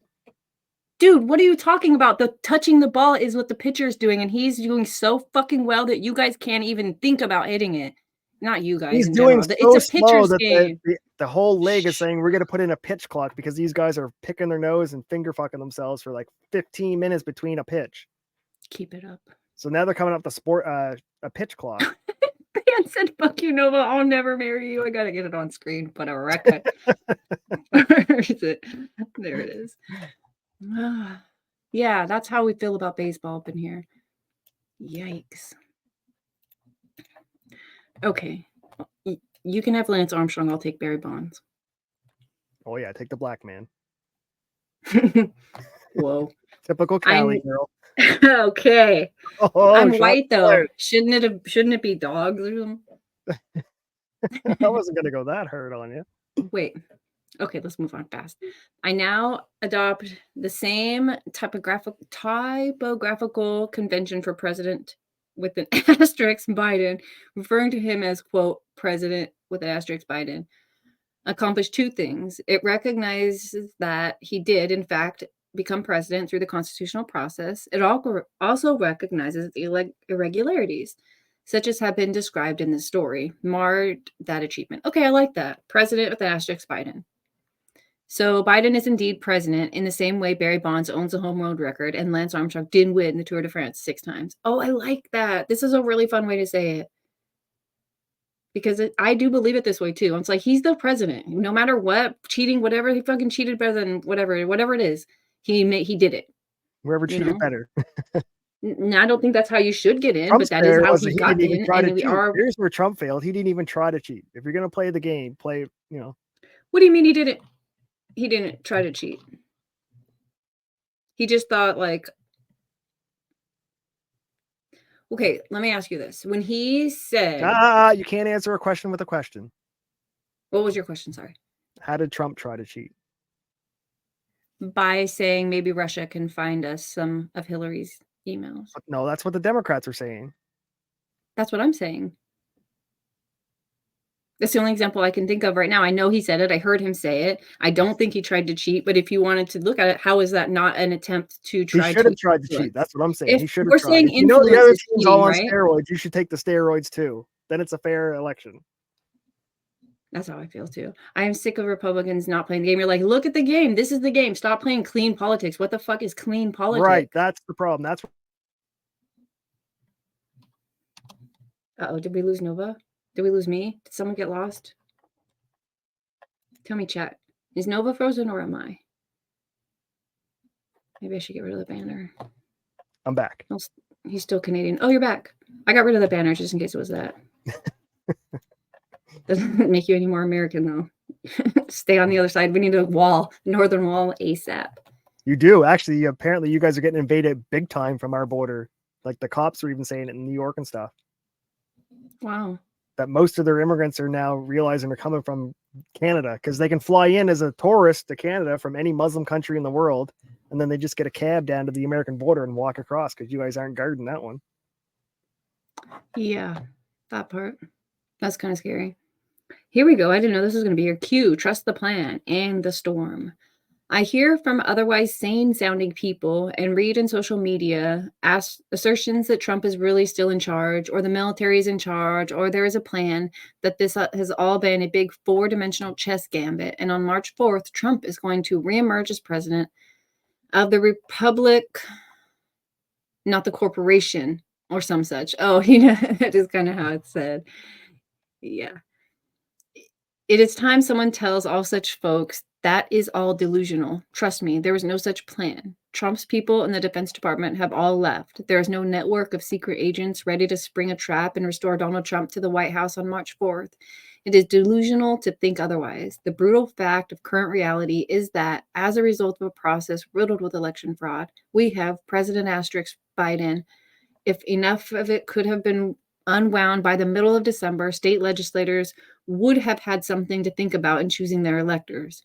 But the genius of those who designed this scheme was that after the election, they knew they simply had to rope-a-dope for about 6 weeks, from November 3rd to December 188th, 18th, I'm sure, when people would be taking off for Christmas, and nothing would be done between then and New Year's, and people were not even showing up to work in courthouses until January 4th. So the grinding of constitutional gears would do the rest of the work for them. The Senate selected Joe Biden. The Senate selected that's a whole sentence. The Senate selected Joe Biden became our president, asterisk. Yes, that really happened. Do not live in a delusion by believing a trap is going to spring, a storm is on the way, and so forth. Yeah, obviously, we're like rounding the corner to get the next election in the books. So that was obviously all bullshit. Let's see. Wait, so I shouldn't be trusting the plan? Yeah, we're gonna have to maybe plan B. Maybe we could ask about plan B. Ha! Q, one of the biggest psyops of all time. Q-tardation, a giant copium for retards. Ouch, that hurt my ego. Could you stop? You got me in my ego. That was a good one. Standard issue conservacucks bullshit. Don't worry, guys. I know they stole the 2024 election and the 2022 and the 2020, but we're totally going to win in 2028 because Jesus, hideous. God does. At some point, you have to. He's going to show us you're not in control. You're not in control. You're not in control. So that when somebody like Donald Trump wins, we can go, holy fuck, God's in control. Because we're not in control. We've never been in control. Let go and let God. Where we go one, that's like a finger pointing up to God. Where we go with Jesus God, take the wheel? we actually have power. Where we go with ourselves and some asshole on the internet and any of this other shit, our own understanding, that's when we might as well, I don't know what we might as well, but it seems pointless. It's a lot of division. Let's hear what they have to say about the Republican Party, because this man is a libertarian. That's what he says anyways. As I indicated in chapter 6, the Christmas doldrums, through this process, I saw enough of Republican Party elites to understand who they are. Other than a small number of strong players, it is mostly socialites and dilettantes, fat cats and grifters, raising $300 million to help expose election fraud, then provide no noticeable help. Someone should look into where that $300 million went. Follow the money.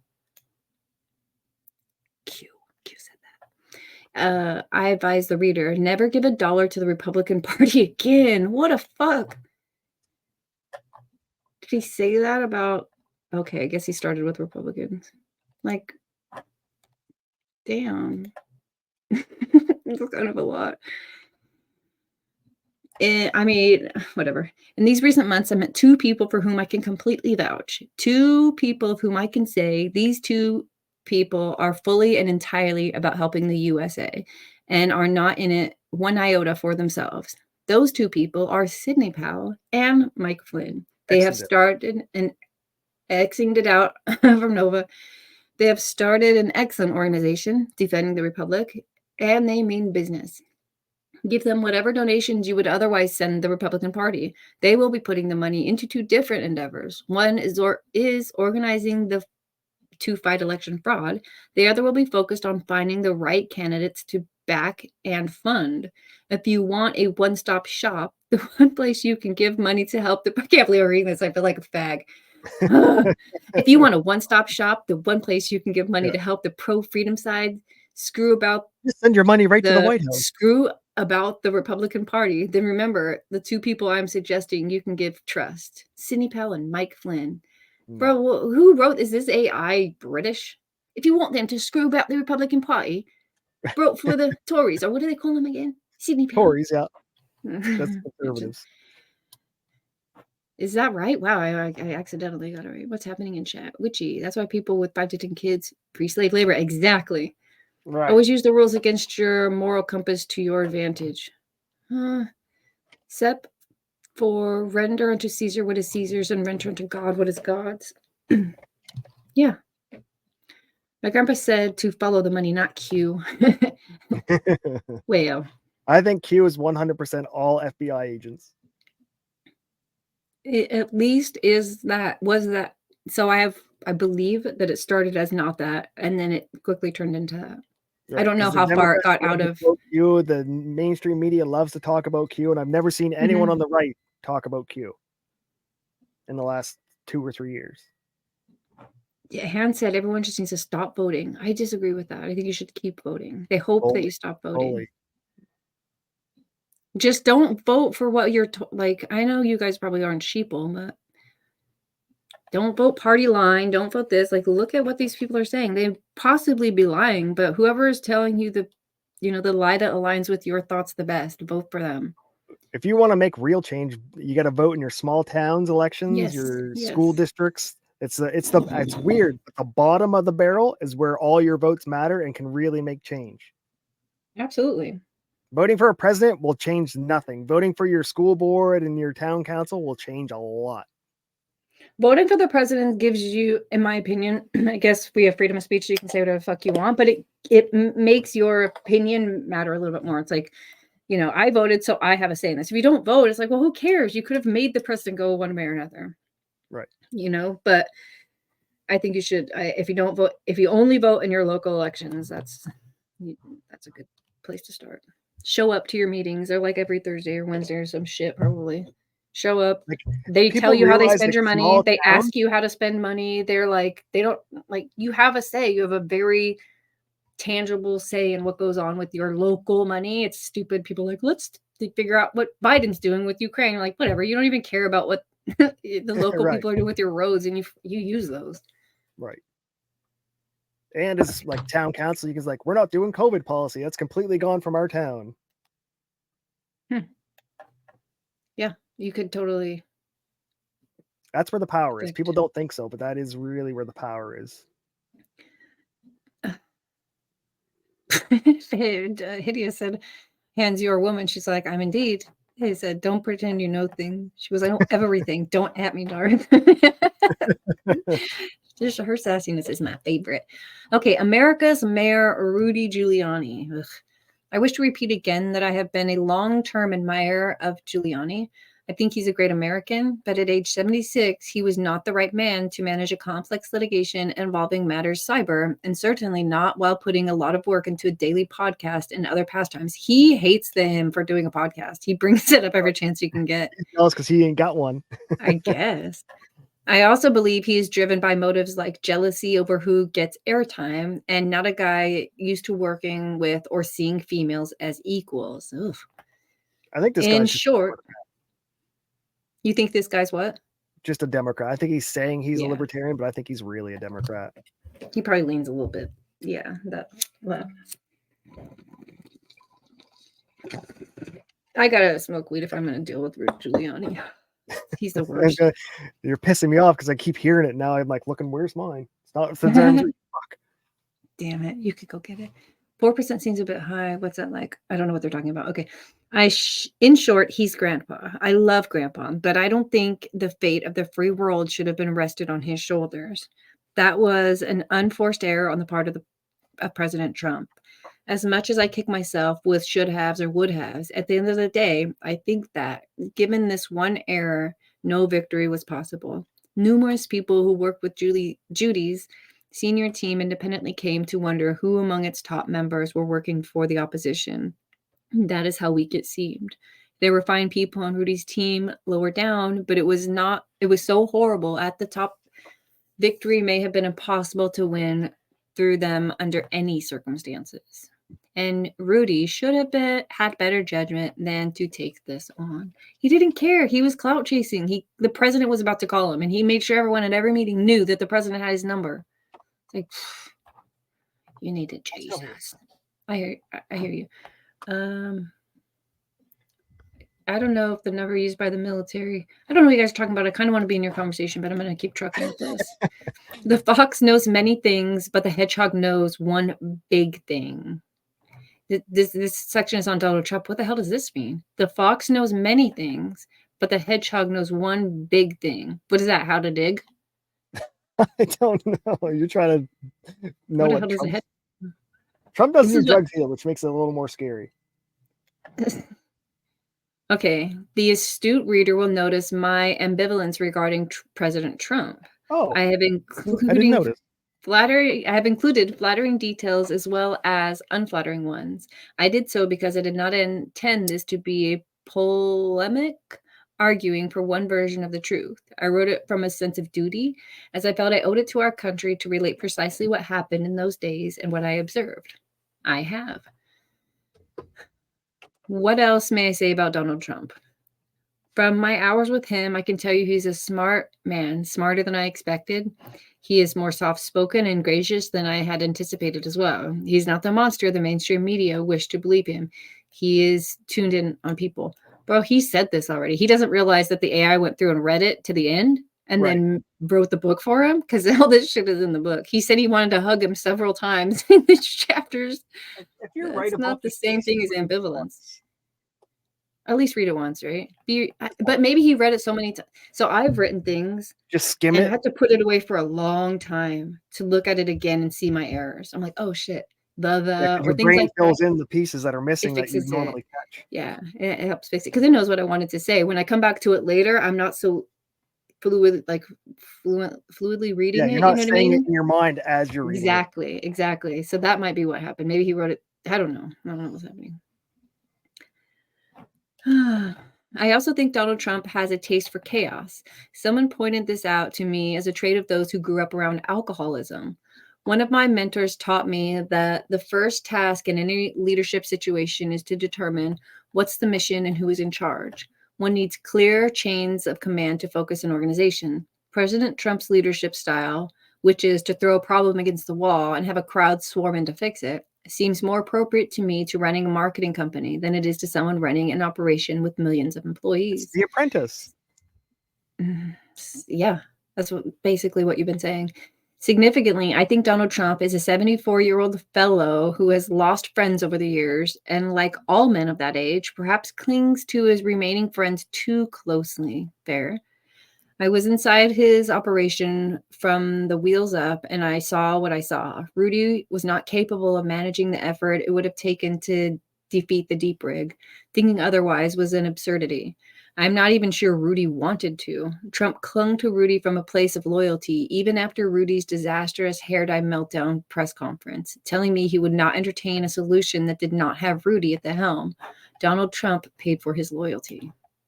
Like, first of all, a hair dye meltdown doesn't make someone's words wrong. The fact is Giuliani was wrong. That's all he's got. Yeah, it doesn't matter. He could have always had the hair dye meltdown. If he was right, then who gives a fuck? But that's, of course, a left speak. This is how they think. Oh my God, did you see him like not look perfect? And like you still were friends with him? Like if Biden had hair dye problems, nobody would talk about it. They'd be talking about his dementia. Here's another thing to know about President Trump.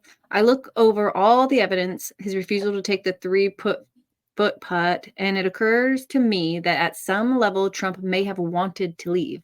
Maybe it was his age. Well, now he's like, that wasn't it because he was coming back. Maybe it was his age. Maybe it was threats to his family, but it is entirely possible that by the time I met him in December, he was looking forward to moving on and golfing, as he slyly hinted to me. He is 74, a tad bit heavier than he should be. Statistically, probably has 5 to 10 years to live, and may well not really have wanted to spend most of them doing what he Democrat did the confirmed. last 4. Jesus Christ, he's a 100% doctor now. This is how he suckered people on the right to pay for this book. Like, I'm going to be kind of nice. He with has him. money. That's why people talk to him. If that is indeed the case, more power to him. He did go to DC and in one term leave a mark deeper than most 2-term presidents. And he did that while having to fight the government itself for every win. True. Still fighting it. If that is how he really felt, however, it would have been better for him to concede and not to call millions of people to spend their savings to come defend him. I'm not entirely certain he thinks in those terms, however, but it was confusing. It was a confusing time for all. That's a good point. That's actually a good point. What do you mean?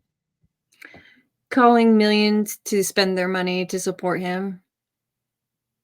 Yeah. It wasn't. It would have been better to concede. No, I don't think they were supporting him. I think they were spending money to show the Democrats they weren't just going to roll over and take it.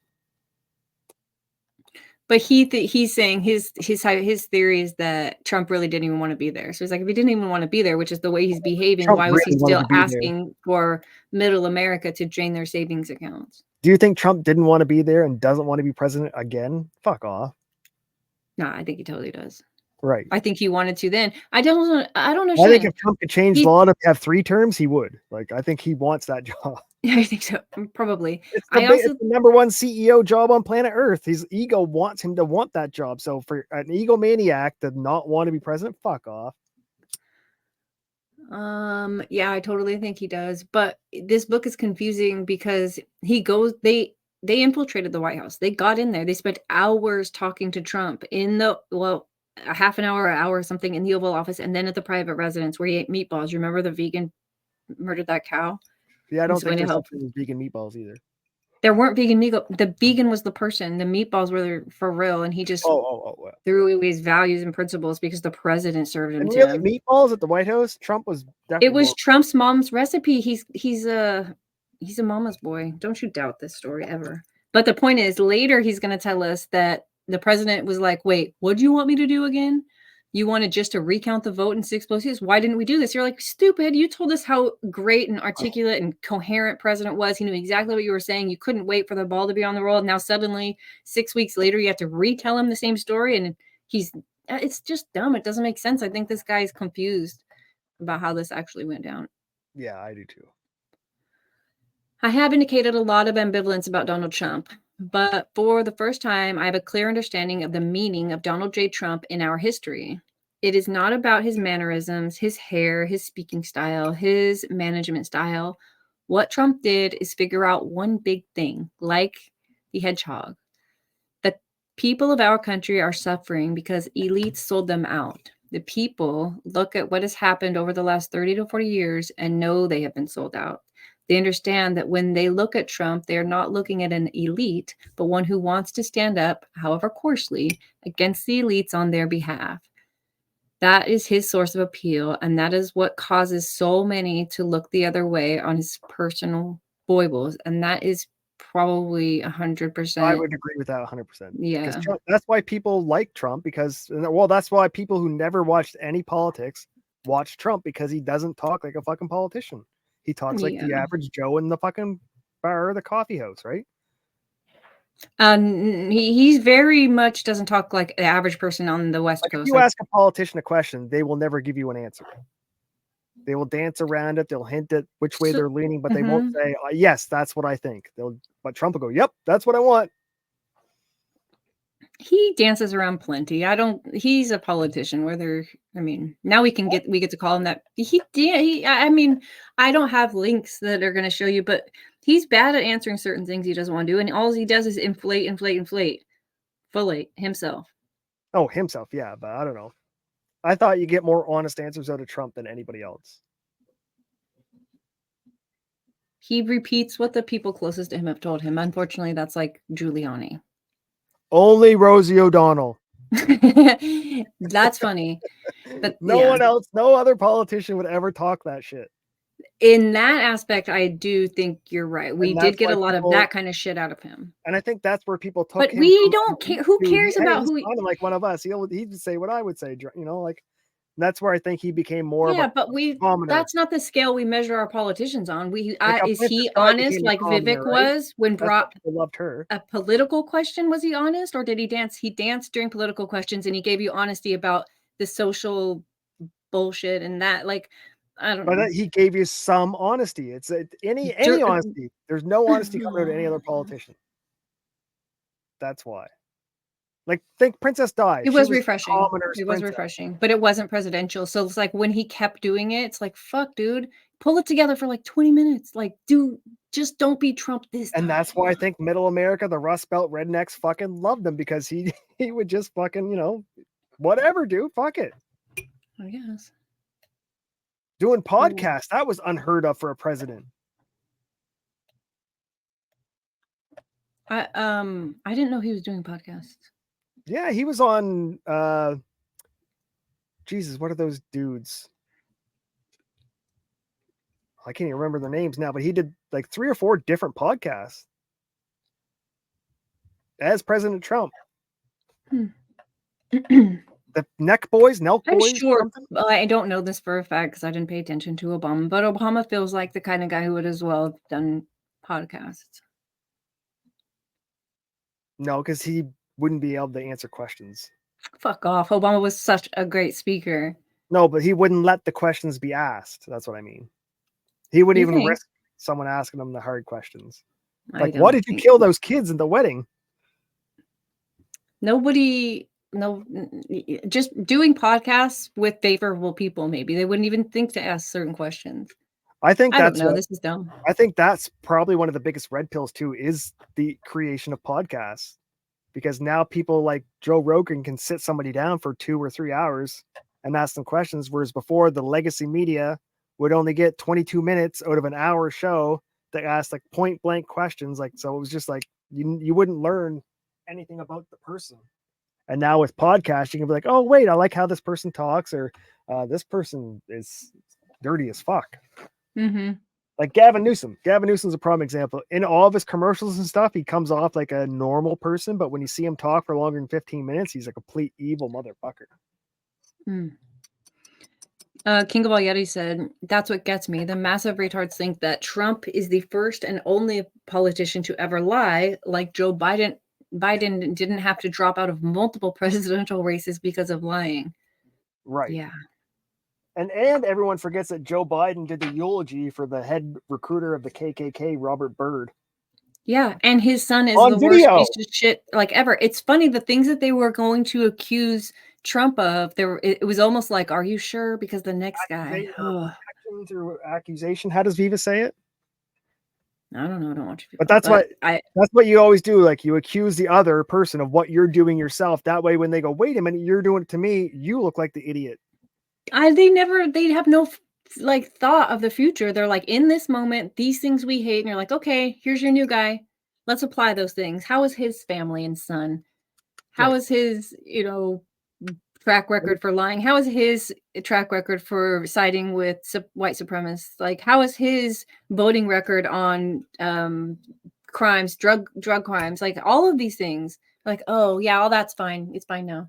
Yeah, the white supremacist, Abortion. the white How about Nazi, the white everything never existed until Trump, because they needed a boogeyman that didn't exist that they could point all their fingers at.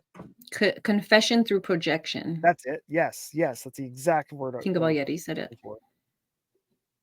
Uh-oh. Did Witchy and Hands run off hideous? I'm gonna have to keep chat up and see how you guys have murdered him. Darth's not a runner, is he? No, he's well. He doesn't have a history of that, does he? I don't know what's gonna happen, y'all. Let's see what else it says. I agree with this worldview.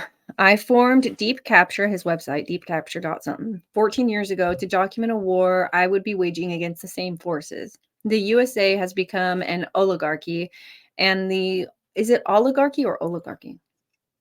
Oligarchy. The oligarchy has two wings. Because it's a Russian word. Oligarchy.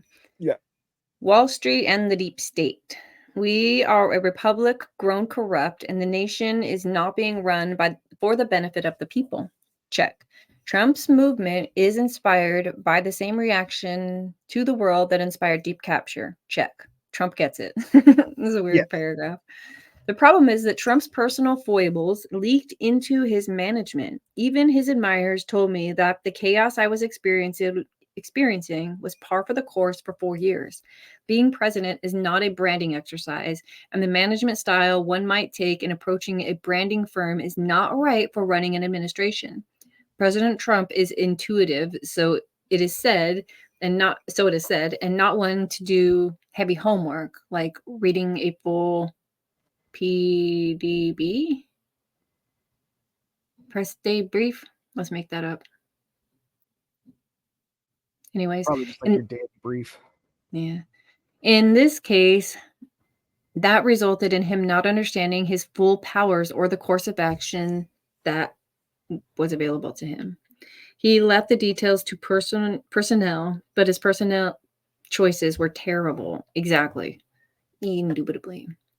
An important fact to know is that until he was president, Donald Trump had never spent a night in D.C. Based on what I observed, my sense is that Trump's goose was cooked the day he fired Mike Flynn.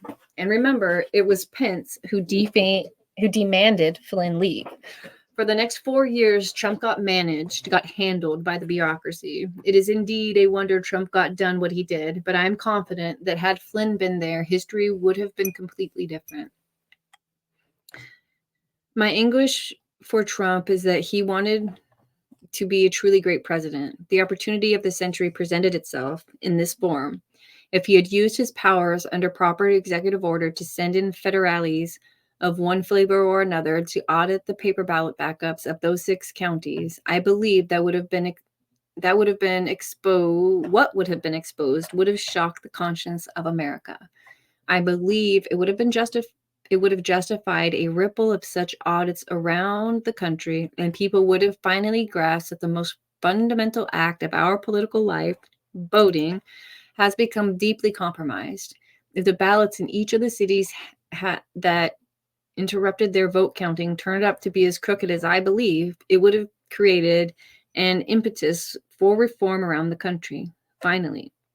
And as that played out, it would have changed the political face of America for a generation or more, which is important to actually say. It would, even if we fixed it today, it is on its way to getting broken. And we always have to continually examine, look at, and course correct, because shit gets corrupted easily that's the one thing we know. And when censorship starts to come up, that means they're not, they're stopping the course correction. That's what censorship does. That's what the whole point of it, right? That's why America was built on no censorship, so we can stay the course. This is important, actually. Yeti just said, fuck Flynn. He used Q-tards to get rich. You know what? The fact this that guy doesn't believe in Flynn makes me not trust Flynn at all. It's weird because he's like, Flynn wore the Q shirts. He embraced it fully. And the Seth Rich stuff, all of it. But this guy is like, that was retardation. This guy in the book, it's interesting, like how they are coming to. Yeah, I don't trust Flynn now that this guy really likes him. I do. This guy is kind of sus. Well, I think he's a Democrat pretending to be a libertarian. Yeah, but Flynn is a Democrat. He's registered. This guy's a libertarian. That's why he's such a tardian. But that's what I mean. I don't like Flynn. I don't trust Flynn as far as people want to throw him. I think I wouldn't be shocked if he come out in a dress like the other one. What? Get the fuck out of here. That's never going to happen. He's a whole American 3-star general. 3-star general. No one asked. Look where the dress one was before it changed, put the dress on, where it was ranked, and then how fast it advanced once it got the dress on. I don't know what you're saying. Witchy said, though, okay, is it just me or is Rumble jumping back all the time right now and I can never stay live? That was happening to me all the time. I thought I was pushing the button because I was like, wait, they said this. And I looked down, I'm like, oh shit, not live. I figured it was because I was like putting my phone like sideways and then up. And every time it did it, it seemed to jump back like No, Rumble is perfect. Rumble has no problems. Rumble is great.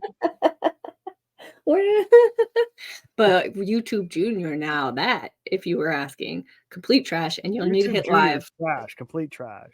Yeah, you might have to hit I live think they're again having every once in a financial while. problems. So they're, I think, yeah. I don't think so. They're publicly traded now. They have the least financial problems they've ever had.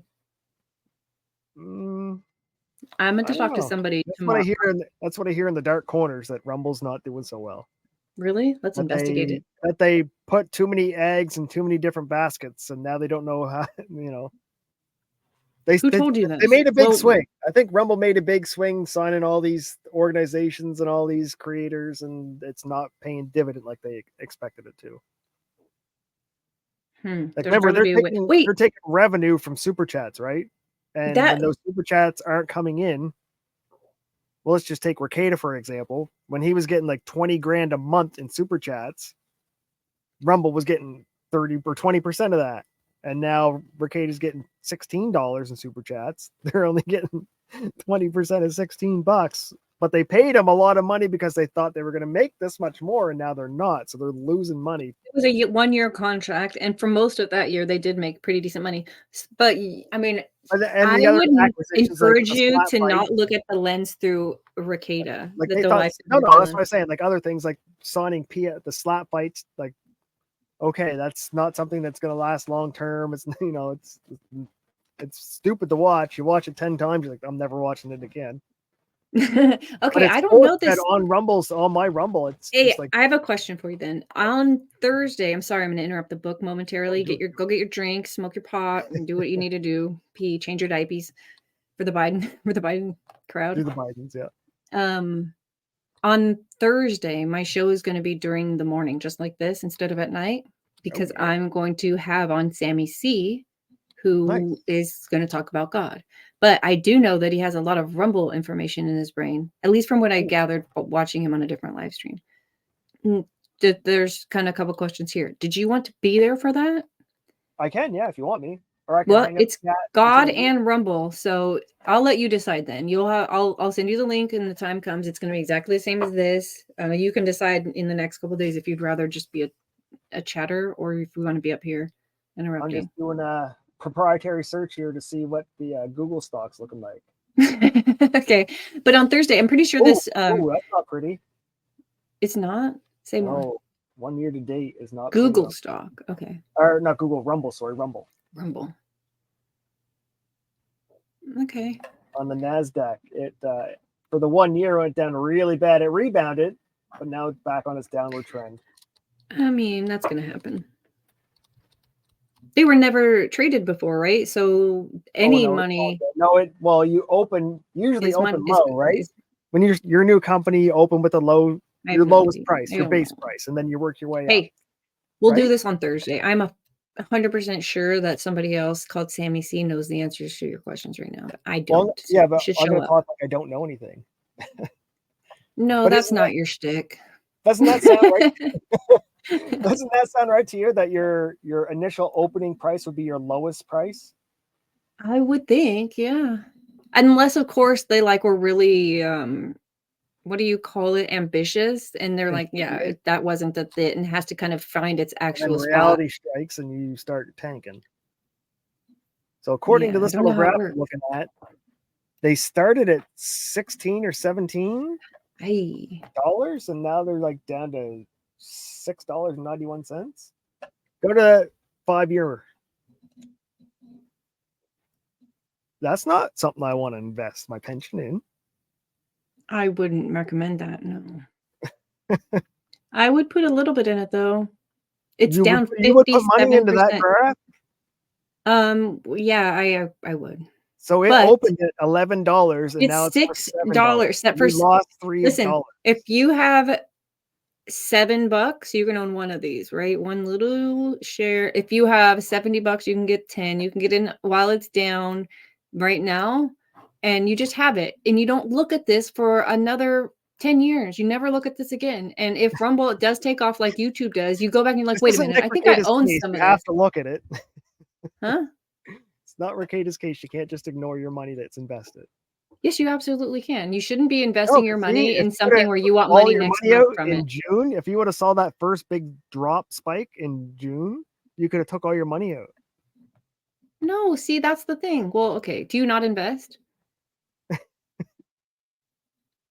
I didn't have to ask. That's rhetorical. I could tell you don't.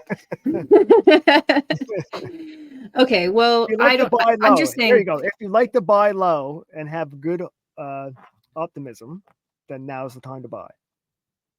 if this is something you feel like is a future thing that's going to be bigger in the future, right? I think Rumble and streaming platforms are going to grow. Jim I don't. Cramer is saying buy, buy, buy. He is. I don't know who he is, so I You don't don't know know if I Jim agree with. Cramer? No. He's like the financial advisor for like CNN for all these things for years, and everything he's ever recommended lost money 100% of the time. Damn. He's like, I would take all my money and invest it today. I would buy, and he's right crazy about it too. Like, yeah, just type in Jim Cramer. Not happening. We'll do that on Thursday if we get there. Okay, yeah. They're saying it would have changed the political landscape for a generation. President Trump had this hanging curveball The thrown southern him. border would have been way more secured. There wouldn't be Mm. Chinese people coming across it now. There would. Trump wasn't going to magically stop that. He just would have hopefully Well, not no, stopped Chinese weren't Texas. coming until after Trump left because they didn't think that was Please. possible or that easy. So that's when they started flying in, and they're flying into Canada now too.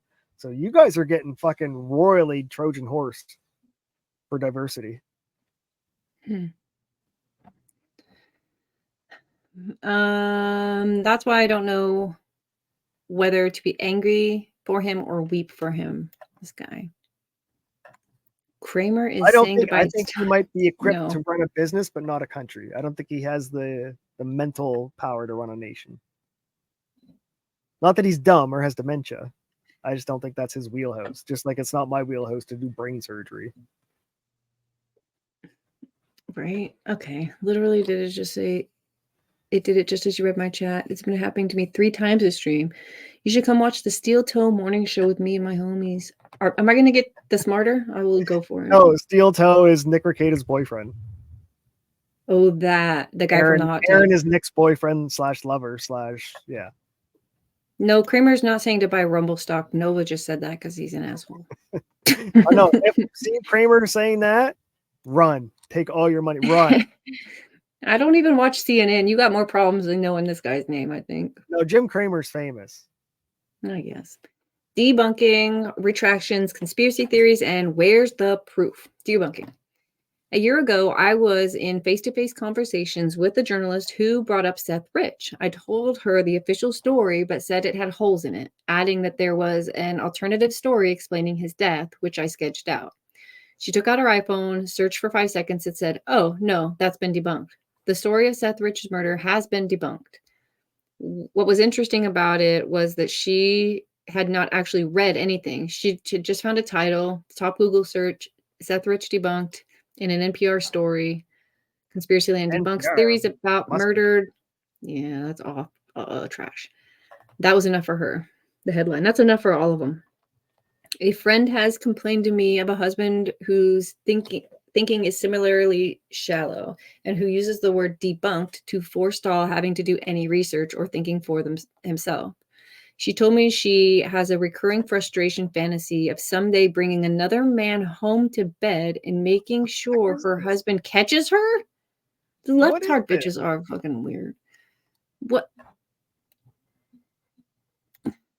Why is this in your book? This isn't a good source. She told me frustration fantasy. I don't know that was a thing. Are we allowed to have these?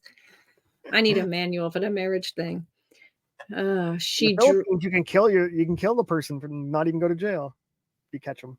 Listen, he's even going to tell us her fantasy. She dreams he will start screaming at her, "You bitch, you're cheating on me," without stopping what she is doing. She told me she's going to calmly reply, "Oh no, honey, that's been debunked." That theory's been debunked.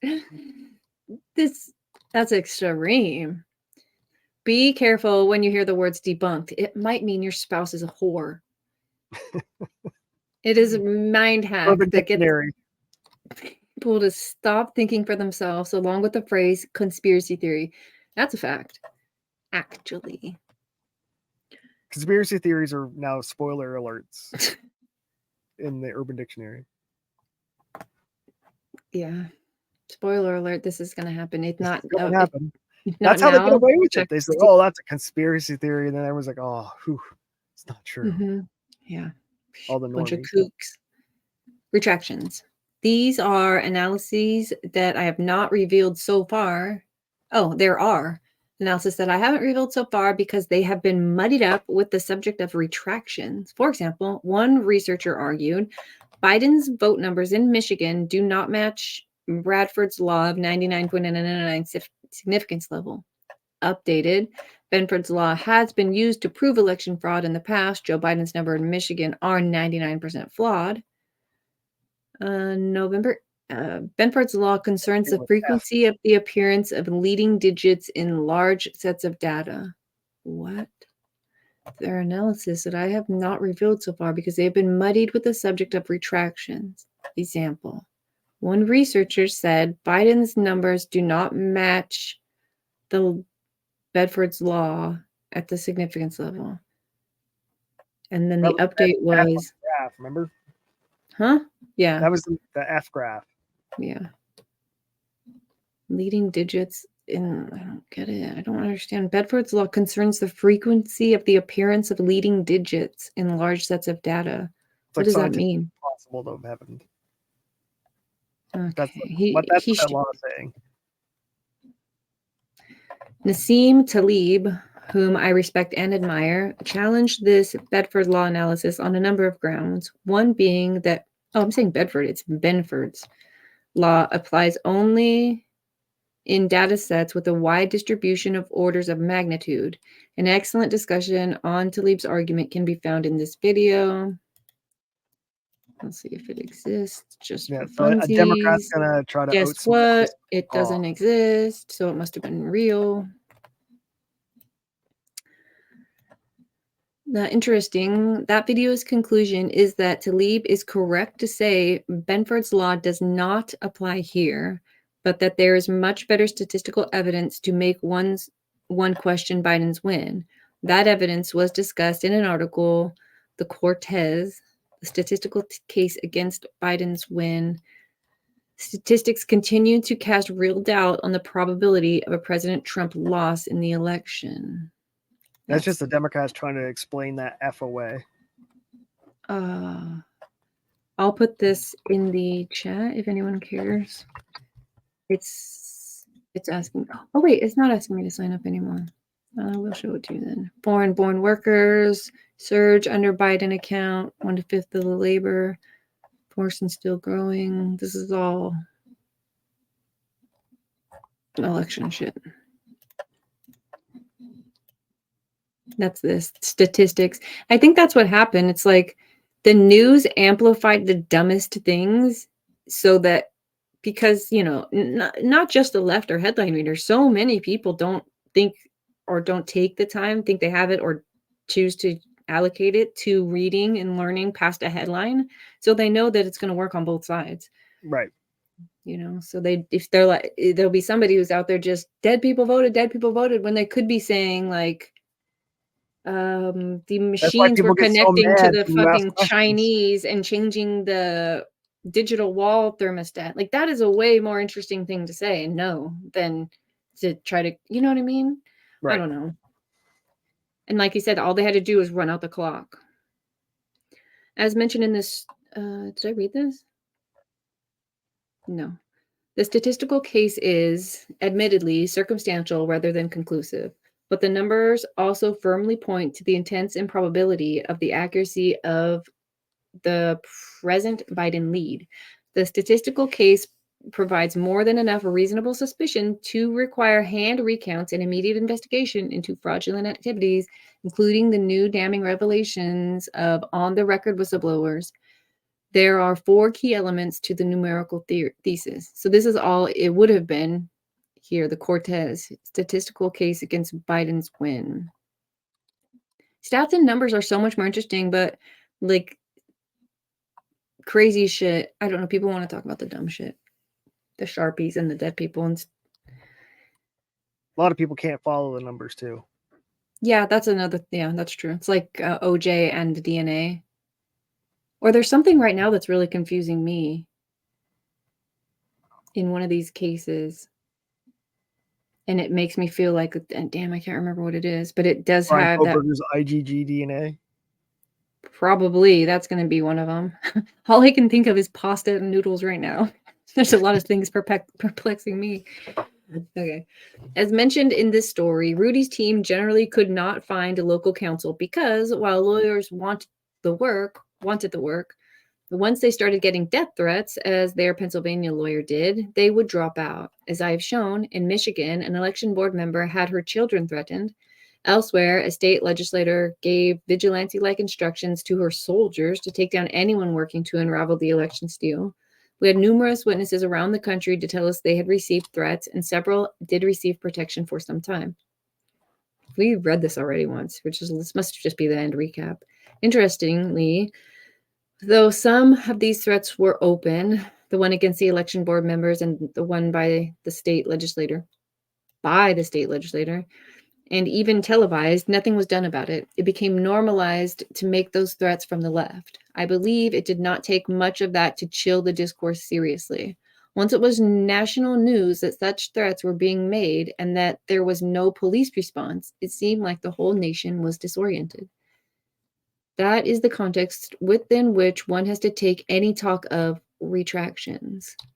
The Williams professor, whose affidavit was provided above, faced intense professional and community criticism for his work, including within the Williams community. Eventually, he did not retract so much as agree with the obvious point that his study was only as good as the survey data behind it, which conventional press trumpeted where it could. Let's see. William professor disavows own finding of mishandling ballots. Math professor concedes shortcomings in analysis. Here, this is Epoch. Epoch Times, he does. Let's see. Copy link. Copy link. Math professor. Yeah, they got a YouTube channel too. What's going on? I don't want any of this. I'll put it in chat. Be care. Yeah, care. Conspiracy realist. Yeah. There's got to be more theories out there that are like, what will the next conspiracy theories be? It's like we figured out none of these are. Oh, like, America just landed on the moon. Well, private one. The one that fell over? Yeah. It got there though. Yeah, it did. It's probably lady driven, so relax. Was it a affirmative action hire at the? I don't think it was manned. Oh, there's nobody in it. That makes sense. The immediate I don't point understand is it. If Elon Musk has rocket ships that are taking off and landing by themselves all the time, like he has a cycle, they go every month. How come NASA can't do it on the moon? How come these guys can't just do it on the moon so easily? If Elon can do it so easy on Earth, he's like, I'm not even gonna waste my time on the moon. That's too easy. Yeah, I mean, the moon. I have no idea. It's not too. I don't think it's as easy. I don't know. You have to believe. You have to. I don't. And where are the videos? This is a new lunar landing. There should be 4K video from this motherfucker. Shouldn't we have all been given a government big screen and watched it in black and white? No, because it was private. They didn't want the American government would be embarrassed that some private Joe just fucking landed on the moon. This is a private person who went to the moon? Is that what you're saying? Oh. Well, then that's why there's no video. Well, no, you would be bragging about it, wouldn't you? Okay, that's fair. Well, type it in. See, bragging about it and having video of it aren't the same thing. How long does it take to get back from the moon? Just to see what company did it. Look into the Lucas Trust and what they do for the UN. That's a rabbit hole. I don't know about today. The UN the moon. I don't know. Let's finish this before we figure out if the moon is Swiss cheese, hollow, or even real at all, ever. My immediate point is that an environment where public goonism has been normalized, when people have their livelihoods threatened and have no redress, where public officials have their children's lives threatened, and the law does nothing about the goonism, it may not take too much to get a professor to change his mind, and it is not even clear at all that the professor did. My greater point is this. I have presented through this work a constellation of evidence from academics to Pajama Hadeen to videos of events to findings of various researchers. Some of those have been challenged. A couple those claims of debunked have a couple of those now? Couple those. Jesus Lord. A couple of those claims have been debunked, have held, but much more often the debunking has been debunked. The vast majority of what I've presented has not been debunked at all, but at best swept into the Orwellian memory hole, his third favorite thing to say. Your decision should be, has Byrne raised enough doubt in your mind about election 2020 that you think its flaws should be examined so that we can guarantee an honest election in 2022? This is the only question he wants us to ask. Has he raised enough doubt in our minds? Well, first of all, Mr. Byrne, we didn't get around to your book until 2024. Should have used some of your money to really just airdrop these, like Operation Dumbo Drop. So he did give me more stuff to think about than I feel like I previously had thought about. And he definitely helped refresh my memory on things that I had as well Orwellian memory hold. Just I enjoyed very much the reminder and noticing how much I forgot. I think it's good to like show yourself the things that you will also forget. Oh yeah, I watch old videos all the time, just like refreshes the memory, and you do realize I forgot that. I didn't remember it like that. Yeah. Or yeah, exactly. I didn't remember it like that. You're like, oh shit, I've been telling people this, but yeah. Okay, conspiracy theories. One objection I heard along the way to the picture I was putting together was that it would have taken thousands of people to work this conspiracy. Oh, that's my favorite. My answer to this is not at all. In fact, we have a clear picture of how it was done in Georgia. It took a Leninist cadre of 6 people who stayed each night in a motel on the outskirts of Atlanta, then spread to their separate regions of Georgia each morning. Beyond those 6, there may have in each state been a dozen or 2 dozen Ruby Freeman type people. Again, Rudy Giuliani had to pay her 100 million bones for accusing her of election fraud and being a shady person. 2 dozen people, sympathizers willing to be given some instructions on how to bend things but without knowledge of the big picture. Now, I forgot because we looked at it, I think last week or the week before. We looked at what Ruby Freeman said, like, me and my baby, we did what had to be done. I can't believe we did what had to be done to change shit. So Giuliani didn't put on a defense. They apologized, they bent over, they lubed themselves, and then he stood on the outside on a soapbox and pretended that shit was really getting done. It was ridiculous. If anyone is a plant, it's Rudy Giuliani's old drunk ass. All the Democrats. Where was I? Big picture. In any case, the question of where there was a greater overreaching conspiracy has been answered in an odd article that appeared in Time magazine. Oh, this is the election fortification. Copy link. Let's read it. Yep. The secret history of the shadow campaign that saved the 2020 election. Yeah, they openly admitted that they did this. Yeah. Oh, listen, this is February 4th, 2021. A weird thing happened right after the November 3rd election. Nothing. The nation was braced for chaos. Liberal groups had vowed to take to the streets, planning hundreds of protests across the country. Right-wing militias were girding for battle. In a poll before Election Day, 75% of Americans voiced their concern about violence. Instead, an eerie quiet descended. As President Trump refused to concede, the response was not mass action, but crickets. When media organizations called the race for Joe Biden on November 7th, jubilation broke out instead, as people thronged cities across the U.S. to celebrate the democratic process that resulted in Trump's ouster. A second odd thing happened amid Trump's attempts to revise the result. Corporate America turned on him. Hundreds of major business leaders, many of whom had backed Trump's candidacy and supported his policies, called on him to concede. To the president, something felt amiss. It was all very, very strange. Trump said on December 2nd, within days after the election, we witnessed an orchestrated effort to anoint the winner, even while many key states were still being counted. In a way, Trump was right. There was a conspiracy unfolding behind the scenes, one that both curtailed the protests and coordinated the resistance from CEOs. Both surprises were the result of an informal alliance between left-wing activists and business titans. The pact was formalized in a terse, little-noticed joint statement of the U.S. Chamber of Commerce and the AFL CIO published on Election Day. Both sides would come to see it as sort of an implicit bargain inspired by the summer's massive, sometimes destructive racial justice protesters, in which sometimes disruptive. Forces of labor, 33 police died, we found out today. The forces of labor came together with the forces of capital to keep the peace and oppose President Trump's assault on democracy. The handshake, I'm not going to keep reading this. Did I leave No, you shouldn't be. The same magazine that said Hitler was man of the year. No, this is them admitting to what they did. They're like, listen, behind the scenes, we did this, we twisted that, we put this narrative out. We made sure that you guys were bottle fed and pacified with warm milk so you slept peacefully through the election. These meddling Democrat, I don't want to call them that. You guys didn't exercise your amendments.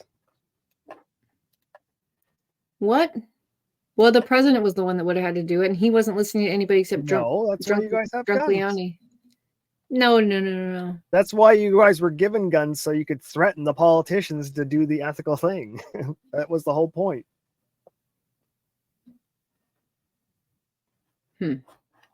That's why they wanted to be armed, because in Britain, they took the weapons away from the peasants so they could not revolt, and they wanted the peasants to be able to revolt if they ever got out of check. And then you guys like, nah, we're just going to not do that anymore.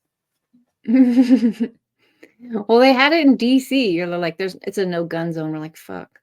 See? But at the end of the day, the zone just grows every year. And then it goes to just schools are going to be gun-free zones, and then just post offices, and then just neighborhoods with kids in them, and then just fucking the woods. Well, like this article says, and like history proves, this isn't the first or most egregious instance of election interference. No, God, no. So what happened under Trump was decidedly not terrible. We weren't at wars. He wasn't a dictator. None of that shit that was supposed to make us the worst. So we were softer than ever at the end of that. To think that we're going to be like, hey, let's to me, it just is like, what's the war? I don't know. And that's what the Democrats are. That's not a great time to. Never going to step down. He just stepped down. Well, now what's your excuse? Well, if he gets power again, then he won't step down. Like fucking Jesus Christ. Oh, Jesus, take the wheel. What is this? Okay, I just read this. How quickly must we dust off the Orwellian decoder rings we put away after the Cold War? A well-funded cabal of powerful people ranging across... Oh, this is all the things I just read. They were not rigging the election. They were fortifying it. Freedom is slavery. War is peace. Shadow campaign that saved the 2020 election. It saved the election from being determined by the people of the U.S. I think I got power. Did it just come on for you? Yeah, I heard beeping. Dope. Perfect. It's 11:30. We've been here. Oh, my Atlanta. We've been here 2.5 hours. We said we were going to finish this. We have to. I'm still here. Generator burning. In any normal age, the paragraph from Time would be recognized as Orwellian newspeak. In essence, a well-funded cabal of powerful people working together behind the scenes, blah, blah, blah, in an attempt to ensure that democracy of America endures. It's sort of funny, actually. Like, we had to napalm the village in order to save it. Could a worldview sound more Orwellian? Another of the things most obviously out of place is that the side maintaining there was no significant election fraud on November 3rd and 4th has since then fought tooth and nail against allowing any scrutiny of the systems to take place so that we might know for sure. For example, in November, a Nevada court gave some cyber ninjas of my acquaintance an order allowing an audit of election machines in that county. When they showed up to look at the machines, the audit was thwarted by election officials who said the court order says audit, but it does not say digital audit. It does not say forensic audit. And on that basis, gave minimal compliance. They showed some certificates, but gave no access to machines. It's frustrating. Similarly, in Arizona, currently, the Maricopa Board of Elections is refusing to honor a subpoena from the state Senate, a subpoena that a state court has instructed them to honor. Maricopa County refuses to comply with legislative subpoena for election evidence. Board for states, the largest county encompassing Phoenix, votes 4-1 to go to court to fight turning over ballot data and machines. Well, why would you do that? That makes no sense. Fulton County, Georgia, defied a unanimous legislative mandate demanding a complete forensic audit. Instead, as I indicated, 6 hours after the mandate was given, Enterprise vans whisked ballots out of the warehouse, and the next day, a shredding company in the next county was engaged to shred ballots paid for by an employee of Dominion Voting with, I am informed, a company credit card. The man directed to perform the forensic audit was shot at. That's how Pfizer and his team were given directive to identify fraudulent ballots. Yesterday, he reported that someone shot at his team. Okay. Yeah, sure, Jesse Smollett. That just helps him sell his story. He's a journalist. Oh, man. Look, the 404. See? Had to retract it. And so on across the country. In the face of the most suspect election in American history, there has to this day been almost zero real inspection of the systems and ballots, and what inspection has occurred has been exaggerated, for instance, in Georgia. That's odd because one would think that those asserting that there was no fraud would welcome scrutiny to establish that fraud had not dominated the election in key spots. Right. Exactly. While these machines were sold to election boards as offering transparency, in practice, there's been overwhelming digging in of heels against transparency since November 4th, and every scrap of information we have obtained was fought for inch by inch. That is how they ran out of shot clock on January 6th. That's right. You just got to stretch it out long enough and dog fuck long enough and long enough. I just glanced at chat. Sorry, I broke him and his manhood law, which you said, no, that sounds vaguely sexual. Whoa. Not my world. But Hand said, no, it isn't wrong. Whatever you said, well done. There are those. He did the right thing. There are those who say coyly, but how do you know that cheating occurred? My answer is, myself, I think it brazen enough. I take it as an insult to my intelligence to be asked to accept, without investigation, that there is nothing to this fact pattern. However, to be generous, I will stipulate that what we know is that 6 cities play a special role in U.S. electoral politics because they anchor, and thus can flip, 6 key swing states. Those 6 cities saw bizarre and unprecedented activity on voting night, up to and including the shutting down of vote counting. The water pipes knew just which cities to break in, ? In each case, a huge spike of Biden's votes were injected. Where counting had ceased and observers had been cut off. And that smells like skunk.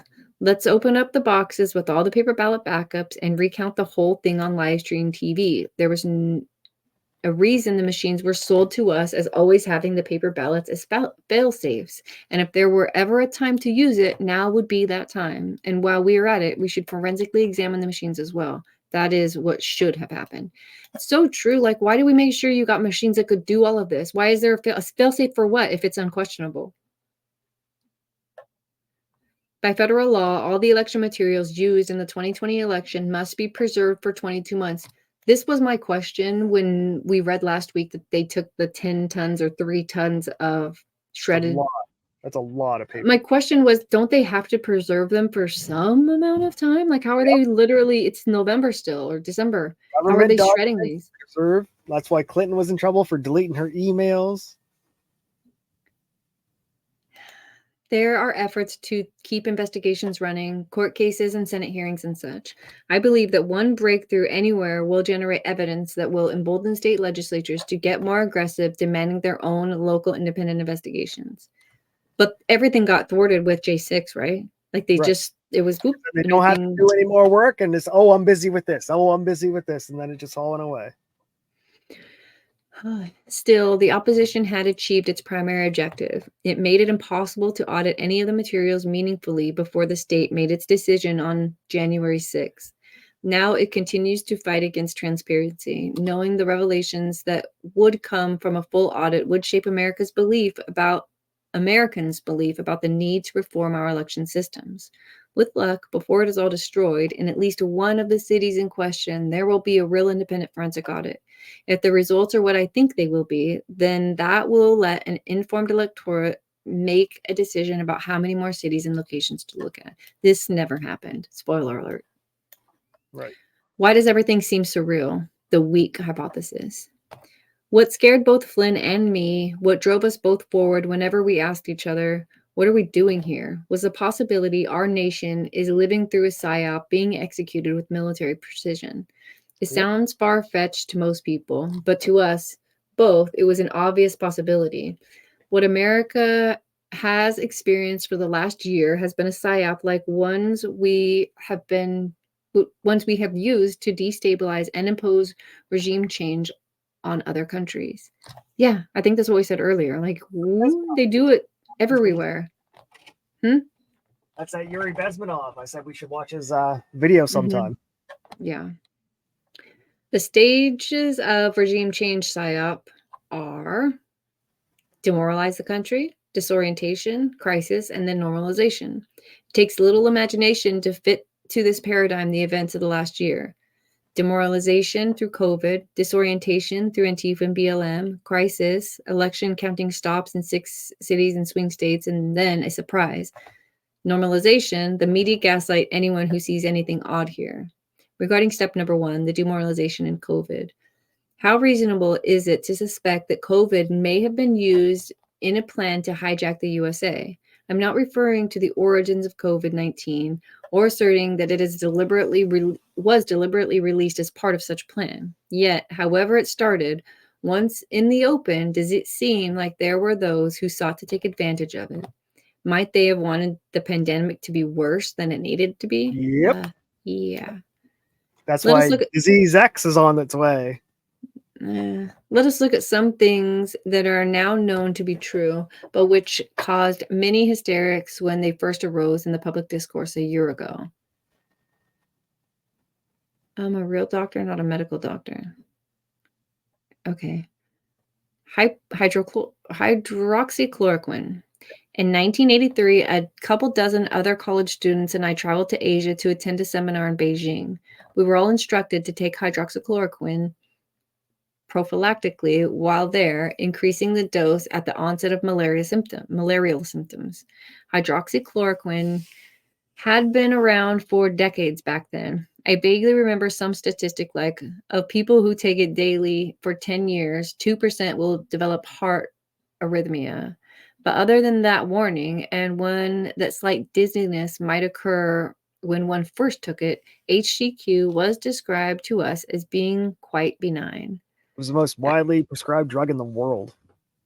After a year in China, I lived in the north of Thailand for 5 months. There I would see in dusty villages on store shelves, one bottle containing aspirin, one bottle containing hydroxychloroquine, both sold by the pill for 5 cents. When one had malarial symptoms, one bought a handful of hydroxychloroquine pills and treated oneself, just as one had a toothache and bought a handful of aspirin and treated oneself. Hydroxychloroquine was sold to kids with no more thought than one would be selling a few pills of aspirin to a 12-year-old with toothache.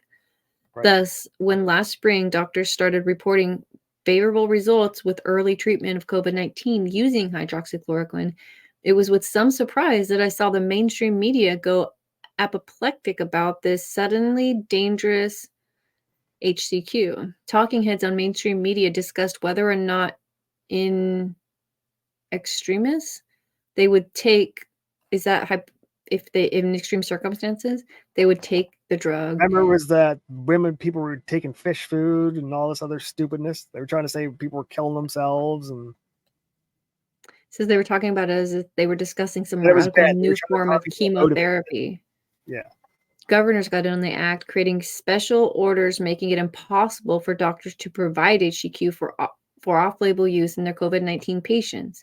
A rare moment that the government ruptured the doctor-patient privacy with such decisions are within such where such decisions are normally made. Yeah, that is kind of strange that they all of the they didn't want you to heal. Yeah. Worldwide, not just America, Canada, all of us. They did it to all of us. It reached such a fervor that Jim Acosta on CNN attacked the president for including in a White House gathering of COVID-19 survivors, some who had survived by way of HCQ, as though that put them beyond the pale. In time, hostility to hydroxychloroquine began abating when it was learned that the study upon which the WHO had made its decision had used fake data. Go figure. Yet the hysteria continued to simmer down over the course of the summer of 2020. By September 2020, antagonism to HCQ had come to seem foolish, not just in the alternative press, but to non-obsessed media, mass media. The jury is in on hydroxychloroquine. It saves lives. Now the point is no longer in serious dispute. Yet, in retrospect, it is clear that the hysteria over HCQ cost countless lives and thwarted the ability of doctors to use it to snuff out the pandemic early on. Ivermectin, horse paste. Since 1981, ivermectin has been used around the world as a frontline treatment of parasites. In fact, it is included in the WHO's list of 40 essential medicines, released in 2017. It is benign and ubiquitous. Yet this benign and standard issue drug went through the same process of demonization by the mainstream media as did HCQ. Eventually, in they were the both face pennies. Of enough data regarding if they needed the vaccine, regarding its efficacy having reached the public, the NIH softened its stance against ivermectin. The Association of American Physicians and Surgeons put out a statement welcoming that change. The the AAPS notes that there are now 49 ivermectin studies summarized on c19study.com, 100% of which show favorable results. Think this link still works? There was a province in India where the entire province was given one, I can't remember if it was HCQ or ivermectin, but was given them by the government every day because they were in a really high mosquito population. And that province had 0 COVID cases because they were all taking it as a daily anyway for malaria. So it's a study of 100,000 people. None of them got COVID. So this website is still up, C19IVM. I'll share it in chat if anyone cares. Remember CNN? It was retracted by the Lancet. Oh my gosh, I remember. That's another thing they shit on during COVID was the journals, because now you can't trust those assholes either. There's this website. Okay, that was that one. From Australia to South Africa, doctors reported rapid improvements in COVID-19 patients with this cheap and readily available drug, yet ivermectin was another drug from which our betters protected us for months of this pandemic, rather than using these safe and dirt cheap drugs to address early onset of symptoms, which would have done more to flatten the curve than all mask press conferences we saw. Lockdowns. The left has pushed for the most extreme lockdowns, while President Trump pushed for something more limited. Sweden, operating from a perspective that was science-based rather than hysteria-based or politically based, instituted a more limited lockdown than anything contemplated in the USA. Hold on, let me see something real quick. Sweden population. 10 million. Fuck off. We have more immigrants in America than Sweden has in their whole ass country. This is not going to be comparable. That's why their elections aren't as easy to fuck with. They're small. There's 10 million. Yeah. Their motto was to quarantine the vulnerable, yet have the rest of the society continue their lives with modest social distancing, thus pursuing herd immunity and the least disruption to the economy and civil liberties of the citizens. Well, they had quarantined people who were vulnerable. Yeah, for the Sounds people like a lockdown. No, that's not a lockdown. A lockdown, you lock your population down. Quarantining somebody is a lockdown for the individual. Okay, which is the smart thing to do. Right. In other words, the Swedish approach was significantly more Trumpian than Trump, and the precise opposite of the lockdown med approach demanded by most of the rest of Europe and the left in America. Sweden's strategy turned out to be wisest. Sweden avoided turning into a police state. The second wave they experienced was not larger than the first, and now COVID-19 deaths have tapered to 0. All data and graphs from the WHO. Because they built herd immunity.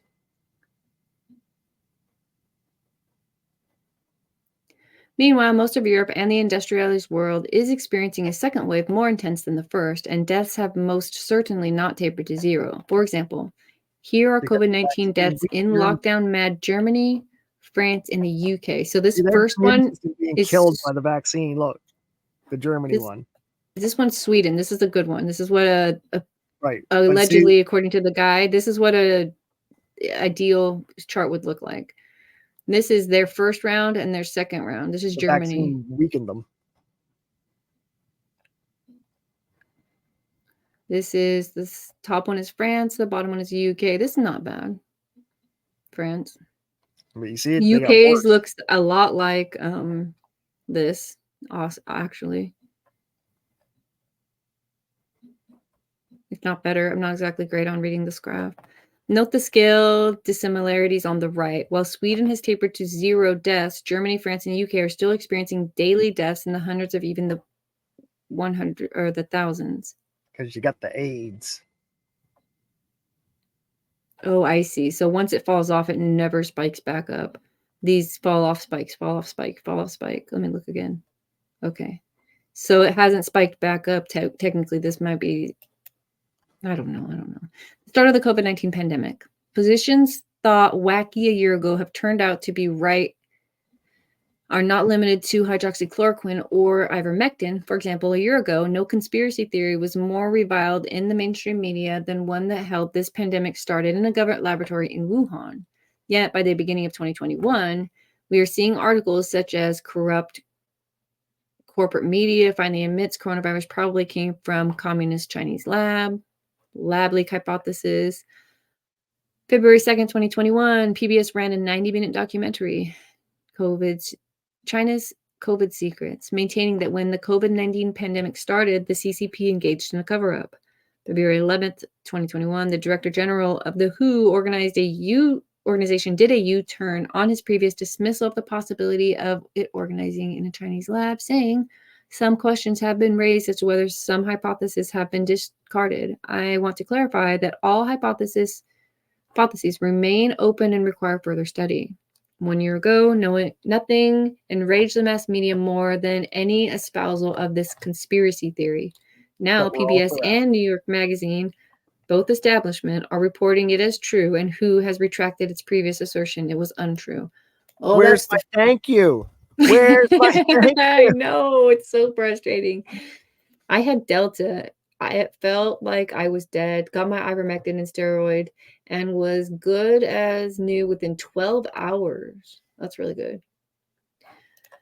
Which raises a question. Why, at the start of the pandemic, were some politicians and media so intent on suppressing possibilities such as all of these and the possible origins of COVID?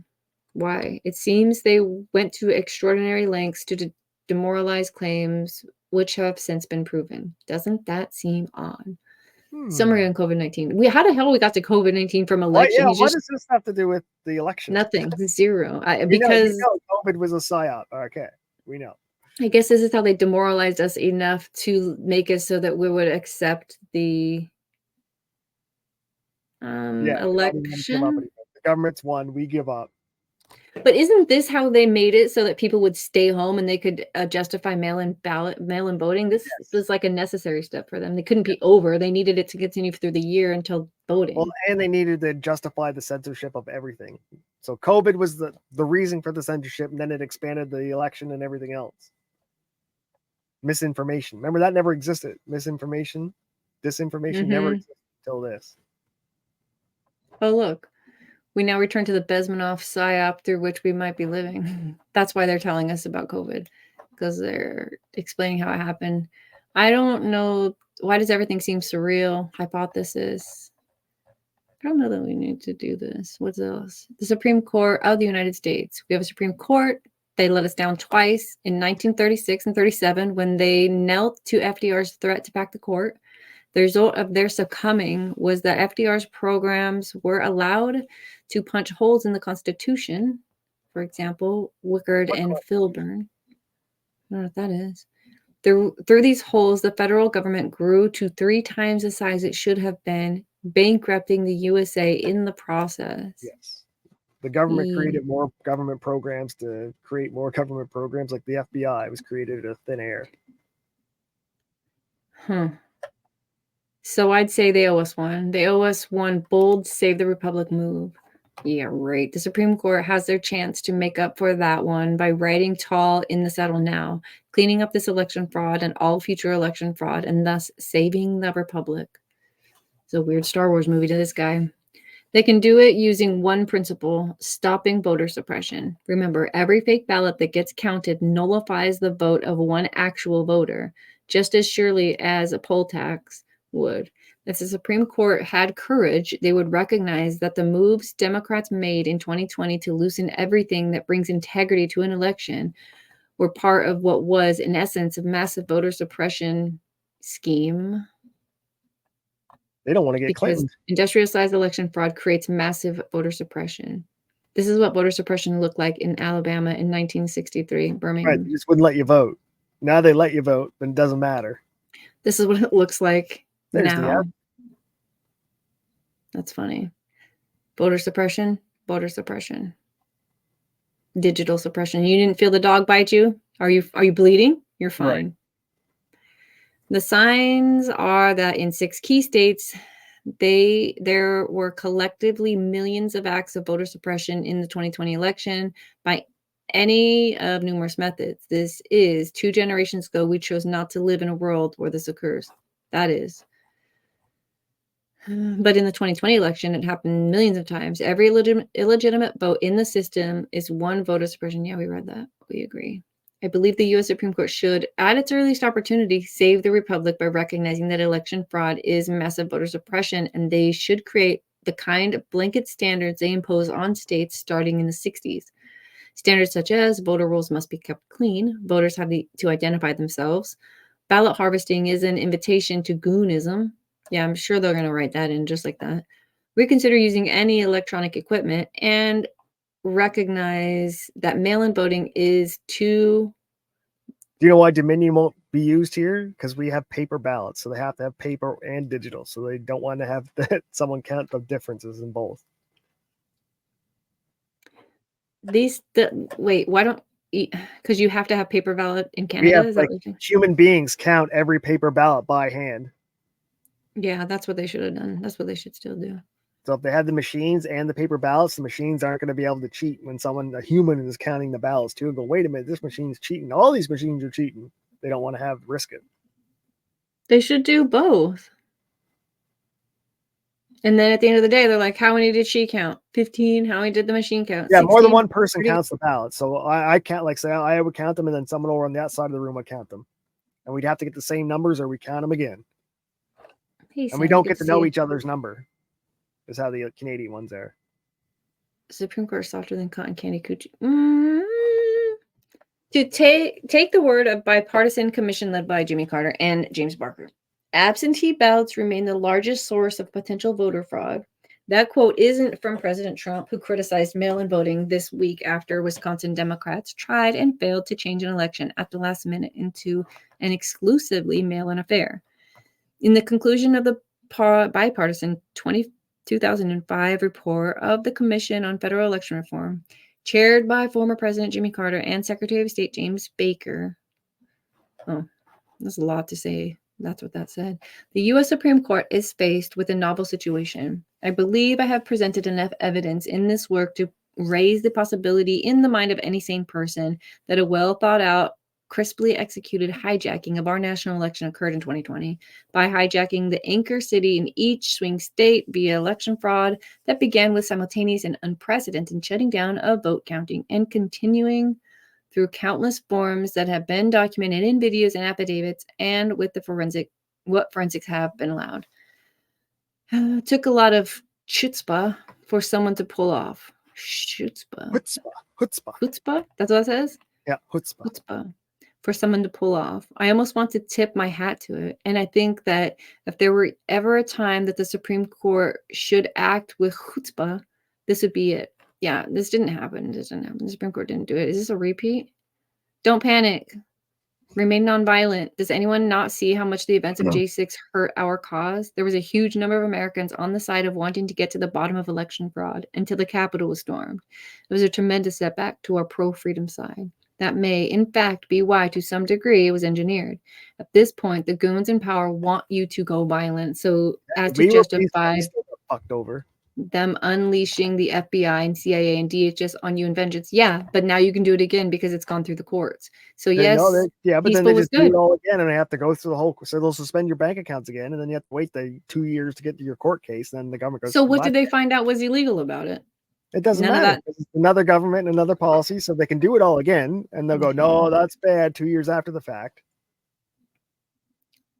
Don't go by the government knew they could get away with it because it would have to take so long to go through court. By that time, it's already dropped, done, and over with. Stop crying. On to the next one. Mm-hmm. Remember the audience, middle America, who knows something goofy is going on, who will not side with the team. So they're basically just trying to explain to you how to get. He wanted this information to get out there to help the masses make a movement, and that didn't happen. Right. With the backing of China, the tech titans, and America's goon left, you can be confident that government of the goons, by the goons, and for the goons shall not perish from this earth. So no matter what you care about in politics, for the next 20 months, turn that care into intense focus on election operations in your county and state. These processes are open to the public. Volunteer, get inside them, figure out what has happened to make them run with integrity, and fight for that. That's how we win. The First Amendment and the coming police state. Doomism. The beliefs I have espoused here are not in sync with the times. Regarding my ability to publicly espouse and defend such beliefs, the First Amendment seems particularly on point. Congress shall make no law respecting an establishment of religion or prohibiting the free exercise thereof or abridging the freedom of speech, or the right of the people peaceably to assemble and to petition the government for a redress of grievances. If our new Congress passes any bill criminalizing people for challenging the integrity of election 2020, not only would it violate the First Amendment, but it would violate any principle on which this free country was founded. So I say to the United States Department of Justice, you're going to need a test case. Choose me. I say that not in a disrespectful James Cagney, come and get me Kappas kind of way. I mean it respectfully, but sincerely. If our rulers wish to claim that in America, maintaining and expressing political beliefs such as mine is verbatim, is verboten, it can't be said, I'd like to know. So I respectfully invite the DOJ to prosecute me for this fourth part steam, this fucking martyr guy. Yeah, after the fact. Good luck, bud. I bet they didn't. I acknowledge it. Years after did he publish this book? Oh, he's saying like, maybe he's just, I don't know what's happening here. He's quoted the First Amendment. He's like, I've got freedom of speech. I have freedom of speech. If they come after me, I invited them. Now here I'm going to say my thing. Bro doesn't believe in freedom of speech. But then again, it's hard to believe in a lot of this. I'm not going to read his I'll Be Your Huckleberry. I'm so glad. So fucking glad I didn't read that. Linked appendix. This is everything we looked at. Let me just see if there's any pictures so that you guys in the audience can catch up. Just kidding. Just kidding. Yeah, this is at every link that was in all these chapters. I'm sure you can find this book like I did. The Deep Rig by Patrick Byrne, PDF. Isn't it Byrne? Huh? Isn't it Byrne? Byrne? Byrne? There's an R in it? Byrne, yeah. Isn't it? Yeah, Byrne. Byrne. Not Burr. Byrne. BYR. Let me zoom in. Byrne. That's fucking Byrne. Earn. Where's the earn? Where's the U in earn? RNE. Byrne. Rhine. Byron. Rhine. hate you. Settle it, Sammy. Settle it. Is it Byrne or Brine? It's pronounced Byrne. Sammy Brine. doesn't know because he's not Patrick from Brine. here. It's Byrne. King of all Yetis is the smartest person in chat right now. Brine. Byrne. Brine. Thank you. Silly Canadian. Brine. Brine. Brine. Brine. Wine. It's cold wine. Not It's like the stuff you Byrne. put in the box and put Yeah, it in your you fridge. are UN, not no. I'm right. Oh, silly Canadian is right. Okay, so we did it. We made it to the end of the book. Generator and all. Nothing will Well stop this done. show. Not a fever, nothing. Okay, next week we're going to do something different. As a matter of fact, let me look at the Tomorrow. Is it tomorrow? It's tomorrow as well. But as far as Tuesdays go and book reading, we start a new month next week, so we'll be in March. There are 1, 2, 3, 4. So 4 Tuesdays. We are going to do the first week. We're going to let but we're going to let Samuel L. Jackson read that to us. He's a better Go the narrator. fuck to sleep. I can just sit here and turn the pages like you're in school. So that's what we're going to do next week, and possibly every week in March we'll just find a little fun thing that a celebrity could possibly read to us. We'll do our best. We'll do some research and we'll do our best to make Tuesday fun for March. We'll dig into and then tomorrow morning, though, we are going to do something altogether different. We're going to live stream Verkada and Montagraph's appeals arguments. Oral motion. Live. Yes, they are having an oral motion. This is going to make or break Nick Verkada. Yeah, this is going to make or break. But yeah, it's definitely. After this, he's got to go to trial with a jury, is going to sit in the box and look at him. And he's going to have to sit there for 8 hours without drinking. During the day. How's he going to do that? I don't know. That's interesting. Everything's going to have to change if that happens. I think which is probably a good thing. The trial might save him. The courthouse should know to check Verkada's pockets before he walks in for Mickey's. Mickey's? Is that an alcohol? No, it's those little bottles you stuff in your pocket so you can have a little nip. Like Amber Heard was doing her snort. Her Mickey's. Okay. So tomorrow morning, we're going to start early. We started this show this morning at 9 for me. Tomorrow we have to start at least 8. Yes. So it's kind of up to Nova. Do you want to start an hour early or half an hour early? I'm always up 4 hours before you. Okay. So I say we start half an hour early. That way we don't get too far out into any type of woods. We can recap the case, talk about choice of law. Yes. Yeah, we can review our old videos. Yeah, totally. I think we did at least 4. I know we did at least 4 because I saw 4 thumbnails. We may have done 5 videos on this. Yes, definitely. And then Thursday, we will be doing another morning show, which is, again, unusual. Instead of a nighttime show, we'll do it in the morning. We'll be doing, it's Leap Day. Experiments. This Thursday is Leap Day, though. So we're going to do a Leap of Faith stream. Did I do it? Yeah, I totally did a thumbnail for this. Is it sharing? Would you look at that? Leap of Faith featuring Sammy C, who is in chat right now. So that's going to happen on Thursday on this channel. So subscribe. I don't know. He might simulstream it to his as well. Oh, look. He found the emojis. Yesterday, the stickers. I made a bunch of new ones for the channel yesterday. Got rid of anything that was dumb. I give us a cheers so that we could, Oh, from far away, cheers looks like you're doing this. Like, skinny fingers. This one is Kobe Bryant. I couldn't take it off. Even though it doesn't show up great, I just kept it on there forever. Anyways, so I hope you guys enjoyed the show. We are done with the deep rig. We're done with this book. March is going to be, and then in April we'll get into something. We'll kind of play that by ear. We'll figure it out. Direction. Who knows? Somebody might be in his jury trial live. We don't know yet. Fair. We could just be streaming every day. Oh my gosh, what if we turn into rumblers? We got to be careful. Do we buy in before we start or after? Before, for sure. Before, yeah. Thanks for hanging out with us, King of All Yetis. It was a fun day. Thanks for hanging out with us, everyone. We'll see you tomorrow morning, super early, 7 o'clock. I'll post the show this evening so you can get your lawn chair on the lawn, get a great seat. Get your marshmallows. Take care, guys.